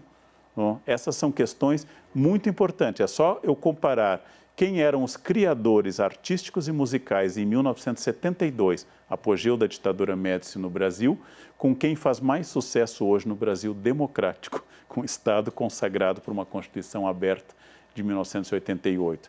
São pensamentos incômodos e são bons de serem feitos, ou seja, nós vivemos a ditadura perfeita, como era a do México, que trocava o presidente regularmente, não tinha golpes de Estado e ninguém tinha participação política, a não ser o PRI, o Partido Revolucionário Institucional. Isso é uma questão importante para pensar, né?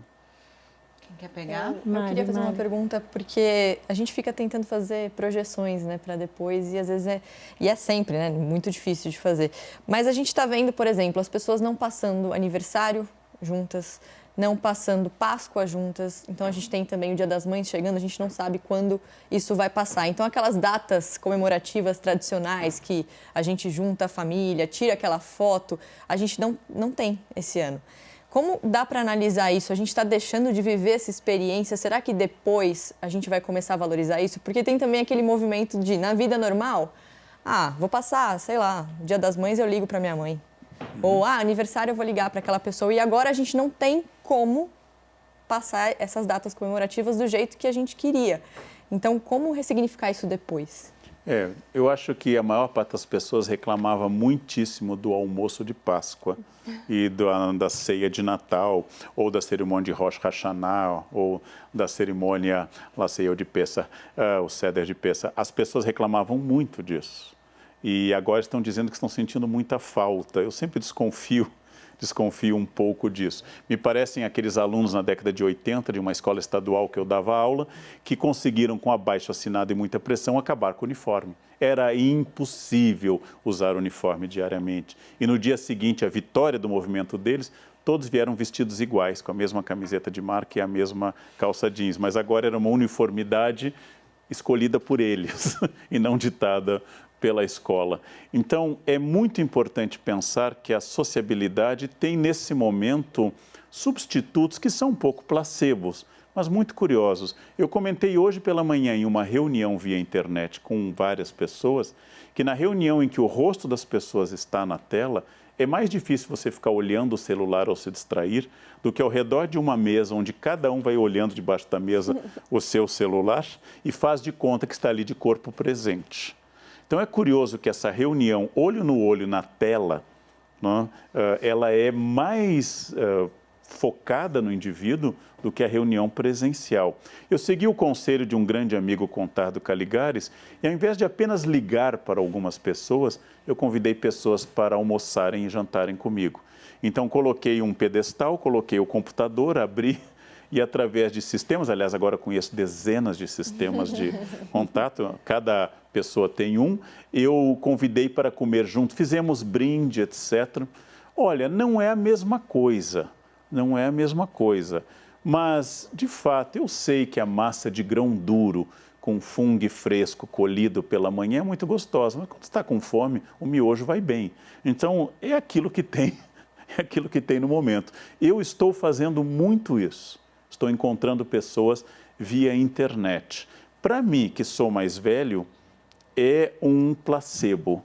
Para quem é mais jovem, essa barreira já não era uma barreira muito clara. Eu sempre volto à minha primeira experiência de rede social. Depois de 4 meses, eu deletei meu perfil, porque as pessoas estavam me mandando foto que elas comiam. Comi isso e acrescentando do símbolo do potássio, kkkk. Eu comecei a achar aquilo uma insanidade absoluta. Isso faz muitos anos, eu deletei. Meu primeiro perfil eu deletei. Até disse em público, até hoje, 15 anos depois, você disse que não tinha perfil. Bem, era outra época, eu tinha cabelo, havia um outro movimento. Então, agora, o que eu sinto é que os jovens confundem ou fundem a percepção do virtual com a percepção do real. Porque quando eu deletei, um aluno me disse na Unicamp, o senhor deletou o seu perfil? Deletei. O senhor perdeu todos os seus amigos. Para ele, aqueles amigos eram amigos reais. Para mim, eram fótons. Talvez seja o jovem valorizando o contato pessoal e aí, por exemplo, minha mãe, ela não sabe fazer nada na internet. Então, agora ela está começando, eu estou começando a ajudar ela a, por exemplo, mexer no aplicativo do banco. Ela está até vendo lives, sabe? Eu falei, nossa, ela me liga e me passa a agenda das lives, sabe? Que vai ter. Então, está mudando a forma como a gente consome tudo, né? Agora, esse jovem que não está podendo encontrar família, eu sei como ele almoçava com a família, porque eu sou testemunha disso. O almoço da família nos restaurantes aqui de São Paulo sempre era com jovens, junto à toalha, digitando ou com fone de ouvido, e os pais fazendo uma cara feia, mas feliz porque ele não está incomodando. Então era mais ou menos a chupeta. Não faz bem, mas como a criança não chora, ela vai se tornando algo universal. Tem aquela história do... meus filhos não podem sair de celular em casa e aí as mães me perguntam, nossa, mas como que você faz com eles? Eu falo, eu converso com eles. Tem que conversar, né? Se você tirar o celular, você tem que conversar. Mas enfim, é difícil. Né? Eu, às vezes, também desejo... Eu, às vezes, desejo muito que o celular estivesse lá, porque é um calmante danado. Aqui, eu queria trazer um outro valor aqui, que é um debate também mundial e uma preocupação enorme por causa da característica dele, que é a questão da liderança. Quem serão os líderes pós-pandemia? Na verdade, a pergunta deve ser pela carência atual de estadistas. Nós tivemos uma longa experiência de governantes, sem nenhuma identificação específica, que tinham 3 preocupações, né? Serem eleitos, depois reeleitos e, ao final disso, elegerem seu sucessor, não indo para a cadeia. Então, essas eram as 3 preocupações básicas. O líder de modelo, por exemplo, de visão de estadista, que esteja pensando algo para daqui a alguns anos e não para o final do seu mandato, o líder que não funciona de olho no Ibope, mas pensa na infraestrutura, o líder capaz de pensar em coisas tão óbvias como a questão do saneamento no Brasil, que infelizmente, como muitas vezes significa enterrar a obra. Eu já sugeri a alguns políticos que fizessem canos de plástico transparente para dejetos, para que pudesse botar mais uma obra de fulano. Seria feio, mas seria uma maneira de ressaltar a gestão. A questão essencial do saneamento, nós temos um índice vergonhoso de saneamento. A educação continua muito problemática no Brasil. Então, todas essas questões seriam visões de estadista. Educação, segurança, saúde e saneamento são projetos de Estado e não de partido, e não de pessoas. Então, eu tenho que preparar um caminho para que o seguinte, daqui a 4 anos ou 8, continue dali. Se eu interpreto como algo apenas como projeto de pessoa, não dá certo. Então, nós temos hoje uma carência mundial de líderes. Por isso que a gente aponta com tanta rapidez para Angela Merkel ou outros, porque parece que são pessoas que conseguem, com todos os problemas dentro de uma sociedade democrática, Angela é uma mulher conservadora na Alemanha, consegue levar adiante uma série de questões importantes, inclusive agora durante a crise, cresceu. Nós temos uma geração que está carente de líderes. Quando há 60, 70 anos nós tínhamos um debate entre Getúlio Vargas e Carlos Lacerda, nós tínhamos um debate de políticos que tinham um projeto de poder, que tinham um projeto específico, mas havia um debate de ideias, tanto à esquerda quanto à direita. Mas hoje nós temos um debate de projetos pessoais. Enquanto nós não perdermos esse sebastianismo, essa ideia permanente da sociedade brasileira, que vai surgir um presidente, que vai salvar tudo, enquanto nós continuarmos com o pensamento do século XVI português, que um dia Dom Sebastião voltará da batalha de Alcácer Quibir, dos areais de África, e vai levar Portugal à sua glória novamente, esse sebastianismo é uma praga no Brasil. Nossos problemas não serão resolvidos por uma pessoa, nem por um projeto, mas por muitos e muitos anos de um envolvimento nacional. O sebastianismo é uma praga no Brasil. E nós somos, como sempre profetizou Sérgio Buarque, pessoas cordiais, que continuam pensando afetivamente e menos racionalmente. Mas o senhor tem medo do populismo? O senhor tem medo de uma liderança mais autoritária crescer no Brasil, além do que a gente já assistiu? O populismo de esquerda, como foi definido por grandes pensadores, Ottaviani, Florestan Fernandes, sobre Getúlio no Brasil, Perón na Argentina, Cárdenas no México, o tradicional populismo estatizante, substituição de importações, de ideia de progresso, de desenvolvimentismo, ele já era uma realidade histórica assustadora, porque representou, como no Brasil, ditadura, inclusive, repressão. Agora, o novo populismo de direita que emerge nas Filipinas, emerge na Hungria, emerge aqui no Brasil, nos Estados Unidos, ele é um pouquinho mais perigoso porque ele vem em contexto democrático, de eleições legítimas que levam ao poder pessoas dentro das regras de um jogo, que não pode ser contestada pelas regras do jogo. Então, eles são mais complicados porque o líder populista pode ser contestado, mas a massa que o levou ao poder é um pouquinho mais complicada de ser contestada. Então, é aquele debate que nós estamos tendo sobre o colapso das democracias via democrática. O colapso das instituições democráticas, que pressupõe o contraditório, base de todo o direito democrático, que pressupõe o livre debate de ideias e não apenas um modelo de sociedade, isso está problemático hoje. Mas vou defender. Nossa democracia tem resistido, arranhada, com escoriações e 2 ou 3 hemorragias graves, mas ainda ela está sobrevivendo. Sobreviveu a 2 processos de impeachment dolorosos, complicados, está em meio a uma crise e continuam as instituições funcionando e sendo contrapeso umas das outras. São tantas questões, mas vamos lá. Eu queria pegar um pouco da ideia de que, pelo menos, é uma ideia mesmo, ela existe na minha cabeça. A crise une. Grandes tragédias costumam despertar um sentimento de solidariedade, de unidade. No Brasil, ela está dividindo. Isso já aconteceu? Pode-se dizer que é um padrão e, de novo, tem um momento de virada? O historiador é sempre um cético quanto à novidade. O historiador sempre lê o livro do Eclesiastes e diz que não há nada de novo sob o sol, né? Porque quando a França entrou na guerra contra a Alemanha no verão de 1914, a expressão dos políticos franceses era union sacrée. Nós vamos fazer uma união sagrada porque o nosso inimigo é a Alemanha. E aí alguns socialistas e comunistas entraram num debate. Ora, o patrão francês é meu inimigo e não o Estado alemão. E foram considerados, então, não patrióticos. Porque geralmente a ideia de união é usada para concorde comigo em nome de um valor maior. O valor maior pode ser Deus, pátria ou família, mas é sempre o meu projeto de poder.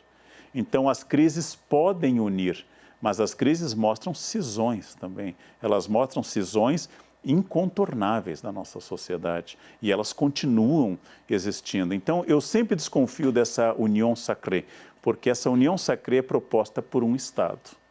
Então, vamos pensar no Brasil e não nas nossas divergências políticas. Acontece que tem mais de um projeto de Brasil nesse momento. Tem mais de um projeto para sair da crise. Tem mais de um projeto sobre isolamento horizontal, vertical ou inexistente.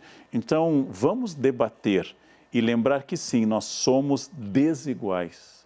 E o único campo em que as diferenças podem ser exercidas, já disse isso, dentro de um campo em que legitima a diferença sem apelar à violência, é o campo da democracia. Ou seja, é lá que as diferenças podem emergir e sem apelar ao cerceamento ou calar os adversários, é na democracia barulhenta, com opiniões divergentes, que isso pode florescer. Não existe só um projeto de Brasil. Então, vamos pensar no Brasil em qual Brasil? Para quem? Por qual projeto? Não existe só um projeto de Brasil. Não, sim, quando a gente fala de isolamento num país onde boa parte da população vive, muitas vezes em 1 ou 2 cômodos, uma família inteira, enfim, aí a gente consegue entender a dimensão do problema. Vai, Gabi. Não, eu vou aproveitar que a gente está falando de liderança e desses projetos de Brasil, que são diversos, porque eu estava relendo a obra do professor ontem e uma frase me chamou muita atenção. Ele diz que tão importante quanto atravessar o deserto é saber o que fará após ele. Não basta sobreviver, você precisa pensar na vida pós-crise. E aí aqui eu queria perguntar para o senhor, dentre esses tantos projetos de Brasil, então, se existe alguma estratégia para a gente enfrentar essa crise, não precisa nem ser da perspectiva de um líder político, porque não é esse o seu papel, mas pode ser até da perspectiva individual. Então, uma estratégia para a gente enfrentar o momento atual e alguma coisa para a gente se preparar para o futuro. Vamos imaginar como hipótese especulativa que essa crise vai fazer perder o fetichismo de presença, que, por exemplo, uma reunião empresarial pode ser tão eficaz com home office como ela era na própria empresa. Vamos imaginar que as escolas terão seu dia a dia afetado por isso. Vamos lembrar que no dia 16 de março, eu acho, fechou a primeira escola no Brasil por causa da crise e foi criticada porque era um exagero, porque os jovens não contraíam coronavírus. Eu pensei, bom, eles não são ensinados por adolescentes, né? Vão matar todos os professores a esse respeito. E, de repente, todas as escolas fecharam numa velocidade maior. Nós estamos tendo que, já foi dito, trocar o pneu enquanto o carro está em movimento. Isso é muito complicado. Vamos imaginar que as pessoas tenham uma reeducação financeira, que por menos que elas ganhem, elas imaginam que elas possam dedicar uma quantia mínima de reserva para um período em que elas vão precisar dessa reserva. Vamos supor que a crença em um sistema público de saúde eficaz se fortaleça após essa crise. Vamos supor que algumas lideranças políticas que apostaram em uma crise inexpressiva ou passageira vão ser muito desgastadas pela continuidade. E como aconteceu nos Estados Unidos do Vietnã, no dia que Johnson declara a guerra, tem muita gente dizendo viva. Quando os plásticos pretos com cadáveres começam a chegar a Washington e vamos chegar a mais de 58 mil mortos americanos e mais de 2 milhões no Sudeste Asiático, o apoio tende a diminuir. Que a mesma população que gritou as Malvinas são argentinas para o general Galtieri, logo em seguida, após a derrota, vão para a praça e querem a cabeça do general Galtieri. Que a derrota diante de um projeto nacionalista ou diante de um projeto irreal ou não científico tem um custo político muito grande. Ninguém será igual após essa crise. Ninguém terá a mesma percepção do mundo. Ninguém vai passar incólume a esse período. Então, como será de novo? Aí nós estamos mais no campo do tarô e dos búzios do que no campo da história. Mas sempre, sempre, todo fato histórico afeta profundamente as pessoas. Eu queria fazer uma pergunta sobre o conceito de felicidade, porque é um conceito, para cada um é diferente. E aí tem uma reportagem da CNN Internacional, porque no dia 20 de março foi o Dia Internacional da Felicidade da ONU. E aí saiu o relatório mundial dizendo que a Finlândia é o país mais feliz de 2020. E aí entrevistaram um morador da Finlândia dizendo que felicidade para ele nesse momento consiste em uma assistência médica de boa qualidade. O povo finlandês tem a sensação de que em caso de doenças e deficiências vão receber tratamento. O conceito de felicidade pode mudar no momento de uma pandemia? Ele muda, todos os conceitos mudam muito. O conceito de prazer, o conceito de felicidade, de êxito. Quando você olha as obras de Rubens, em que para mostrar mulheres belíssimas como as Três Graças, ele pinta 3 mulheres muito acima do padrão de peso que nós temos hoje, isso dá aquela dor hoje nas pessoas. Por que eu nasci no século 20 ou 21 e não no 17, onde eu estaria cada ano melhor para esse padrão? Tudo isso muda muito. O conceito de felicidade, ele é muito, muito mutável. E, aliás, a história poderia ser uma história desse conceito de felicidade. Quando o pai do atual rei do Butão inventou um índice de felicidade para substituir o PIB como único marcador de uma vida, ele tinha um objetivo quase turístico, né? Ele queria atrair gente e aí inventou-se que o Butão era o país mais feliz do mundo. Quando eu vou com grupos ao Butão e eles veem aqueles campos cobertos de maconha, que a maconha cresce muito no Butão e quase ninguém usa, e a representação de falos nas casas, que é muito comum na Ásia, as minhas alunas dizem, é por isso que é um país feliz a esse respeito. Eu acho que países pequenos, com população pequena, um alto índice de desenvolvimento, como é o caso da Dinamarca, que tem também o Segredo da Felicidade, que já virou o livro, segundo eles, a tal da palavra, que a minha pronúncia é ruim, de ruga, que é um conceito de intimidade e conforto em casa, ou a Finlândia, que tem uma das melhores educações do mundo, são boas referências de felicidade.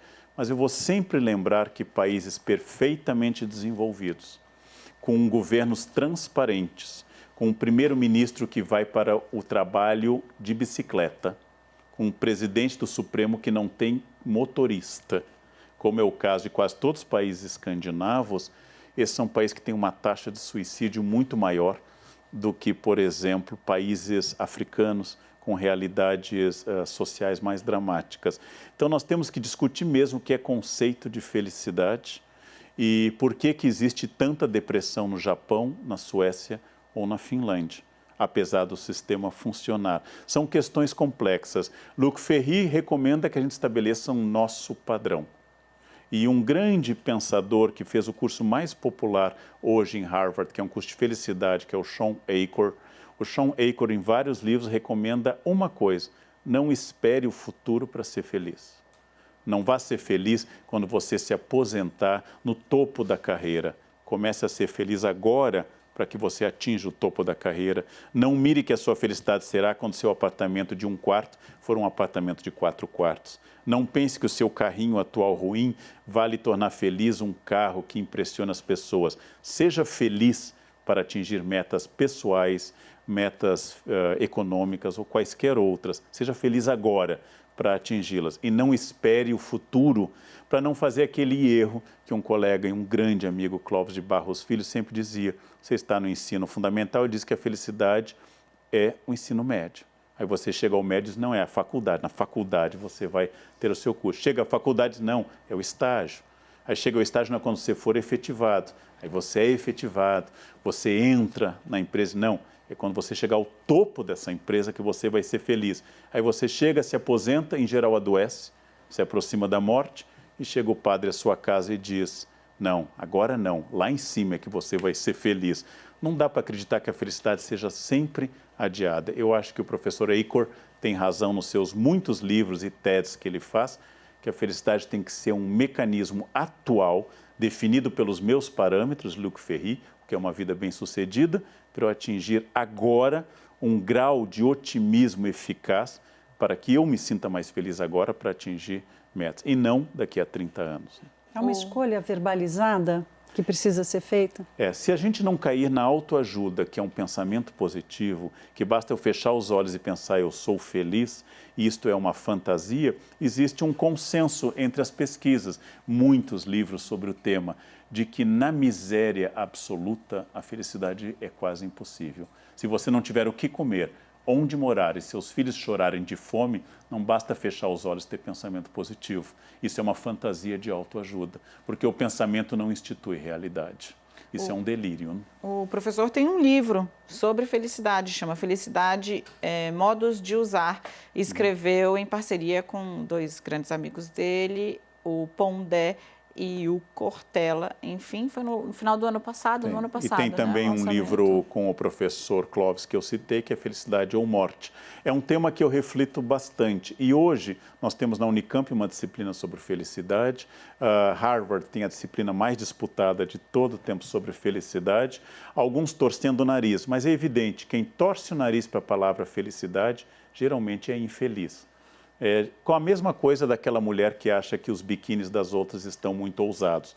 Geralmente não é uma pessoa feliz com o seu próprio corpo. Quando eu começo a perseguir os outros como modelo, é porque tem algo comigo naturalmente que não vai bem. É o cara que diz, ele que só compra carro zero, é um horror isso. É uma dor, é uma dor. A felicidade não está onde os outros dizem, mas descobrir onde eu a coloco é bastante interessante. Voltando à epidemia.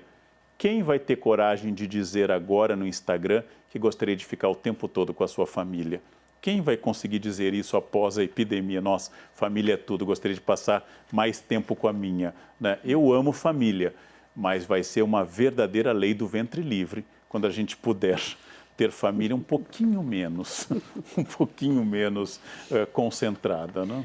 Professor, o senhor no início do programa falou que, bom, depois dessas grandes crises costuma haver quando passa, né, uma sensação de euforia quase, né? Uhum. Eu fico pensando se a pandemia do coronavírus não acaba coroando, carimbando essa era da solidão, da solidão digital mesmo. Ela acaba, de certa forma, como o senhor mesmo disse, né? Estou jantando com os meus amigos pelo computador e tal. Uhum. É um carimbo desse nosso tempo? Eu acho que faz séculos que emerge uma vontade de controle do corpo e de cuidados de asepsia, quando a partir da Idade Moderna os manuais de etiqueta mandam que você não urine nas ruas, que você não escarre, que você não eructe em público ou flate em público, não dá para dizer o sinônimo dessas palavras no ar, mas então você não faça nada disso em público. É a ascensão de um homem moderno, cada vez mais controlado, até chegar à grande renúncia do século XIX, que é o homem vitoriano, que passa a usar preto, abandona pluma, seda e maquiagem típicos do homem do 18 e passa a se vestir de preto, começam as virtudes da masculinidade e é um controle cada vez maior. O nosso mundo é um dos mundos mais controlados da história, é um dos mundos mais reprimidos da história, porque nós queremos uma unidade de comportamento. É aquela empresa que me chama para dar uma palestra sobre criatividade e eu pergunto, como é que vocês fizeram a seleção? Bom, uma entrevista, o que vocês esperavam do entrevistado? Que se fosse homem usasse um terno azul marinho, camisa branca, uma gravata bordô, se fosse mulher usasse um tailleur preto, com um fio de pérolas discreto e com pouca maquiagem. Então, vocês selecionam pessoas por esse perfil e querem que elas sejam criativas, é um erro.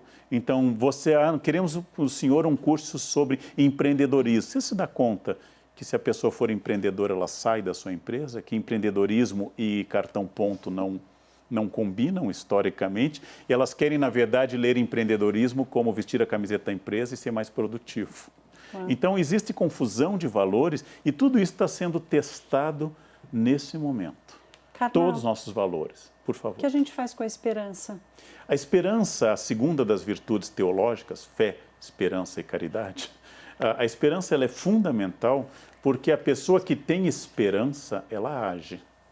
O que é esperança? Quando eu tenho que dizer para o grande público, eu gosto de metáforas concretas. Esperança é você olhar para o seu filho de 12, 13 anos e acreditar que aquilo vai resultar em algo. Isso é de uma esperança brutal, né? É de um gesto extraordinário. Esperança é você casar apesar das estatísticas. Esperança é você diariamente colocar um creme no rosto. É de uma esperança otimista enorme, sabendo o final da história, que você será um cadáver hidratado e bem cuidado. É uma esperança diária que você quer continuar manifestando. Isso é muito interessante, porque sem essa esperança não se sai da cama pela manhã. Então tenho que ser esperançoso para eu ser mais produtivo? Não, porque o otimista abre mão da luta da vida. Por que eu vou tomar banho se eu vou feder? Não existe na primeira pessoa na língua portuguesa. Eu fedo, mas faz falta. Esse é um verbo que devia existir na primeira pessoa, né? Porque eu fedo, obviamente. Por que eu vou tomar banho se eu vou feder de novo? Por que eu vou limpar se vão sujar? Por que eu vou educar se a pessoa está resistindo? Por que eu vou ler se eu vou esquecer? A esperança é sempre a vitória da vontade de um mundo melhor. E esse mundo ideal ou utópico, nos dois sentidos que a palavra utopia tem como melhor lugar ou não lugar, esse mundo utópico corrige o mundo atual. Por que eu critico o atual Congresso? Porque eu tenho uma utopia, que senadores e deputados sejam perfeitos, dedicados ao bem público. Por que eu critico uma pessoa? Porque eu tenho a utopia de uma pessoa perfeita. Por que eu me critico? Porque eu não sou perfeito. A utopia é uma correção de rumo. E só pode ser um bom sonhador quem tem esperança. E sem esperança, a gente afunda enormemente. E como o mundo está tomado de gente pessimista e derrotista, é um diferencial no emprego e na família ser alguém cheio de esperança. Já pensou chegar ao Natal desse ano dizendo, eu sobrevivi a 2020, eu quero um Natal extraordinário, pode até levar a camiseta, eu sobrevivi a 2020, e viver esse Natal intensamente como o melhor Natal da sua vida, não? Eu acho que é uma questão. Hoje pela manhã, lendo um livro, me ocorreu a ideia de montar a árvore de Natal daqui a pouco, para dizer, olha, tem uma festa no final do ano que eu mesmo não sendo religioso gosto muito, e essa festa vai ser quase que a imagem que o soldado leva da namorada na guerra, né? O que eu estou vivendo hoje é um horror, mas tem alguém me esperando. Tem uma árvore de Natal, a vida vai voltar, que é o sentido da árvore de Natal. O inverno está lá fora, mas, ô Tannenbaum, vamos dançar ao seu redor, porque a vida volta na primavera. Né? Ai, puxa vida, olha, a gente tem 2 minutinhos. Se for um bate-bola, quem quer fazer?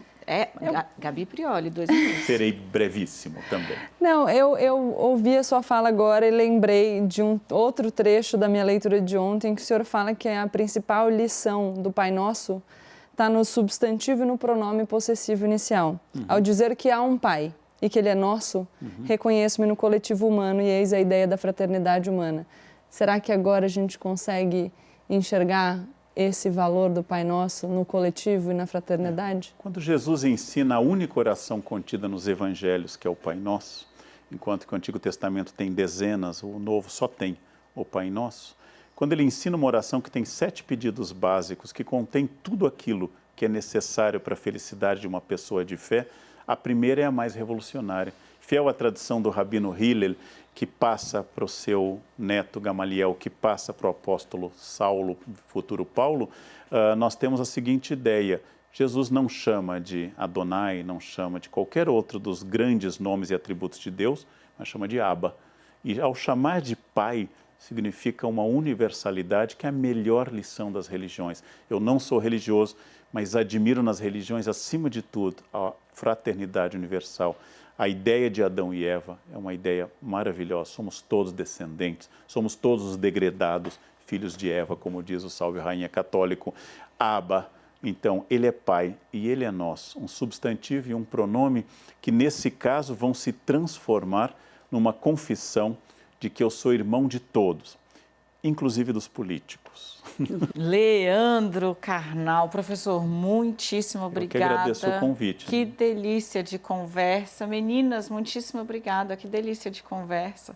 Bom, a gente vai ficando por aqui, lembrando que este programa especial, O Mundo Pós-Pandemia, com o professor Leandro Carnal, vai estar disponível na íntegra no site cnnbrasil.com.br.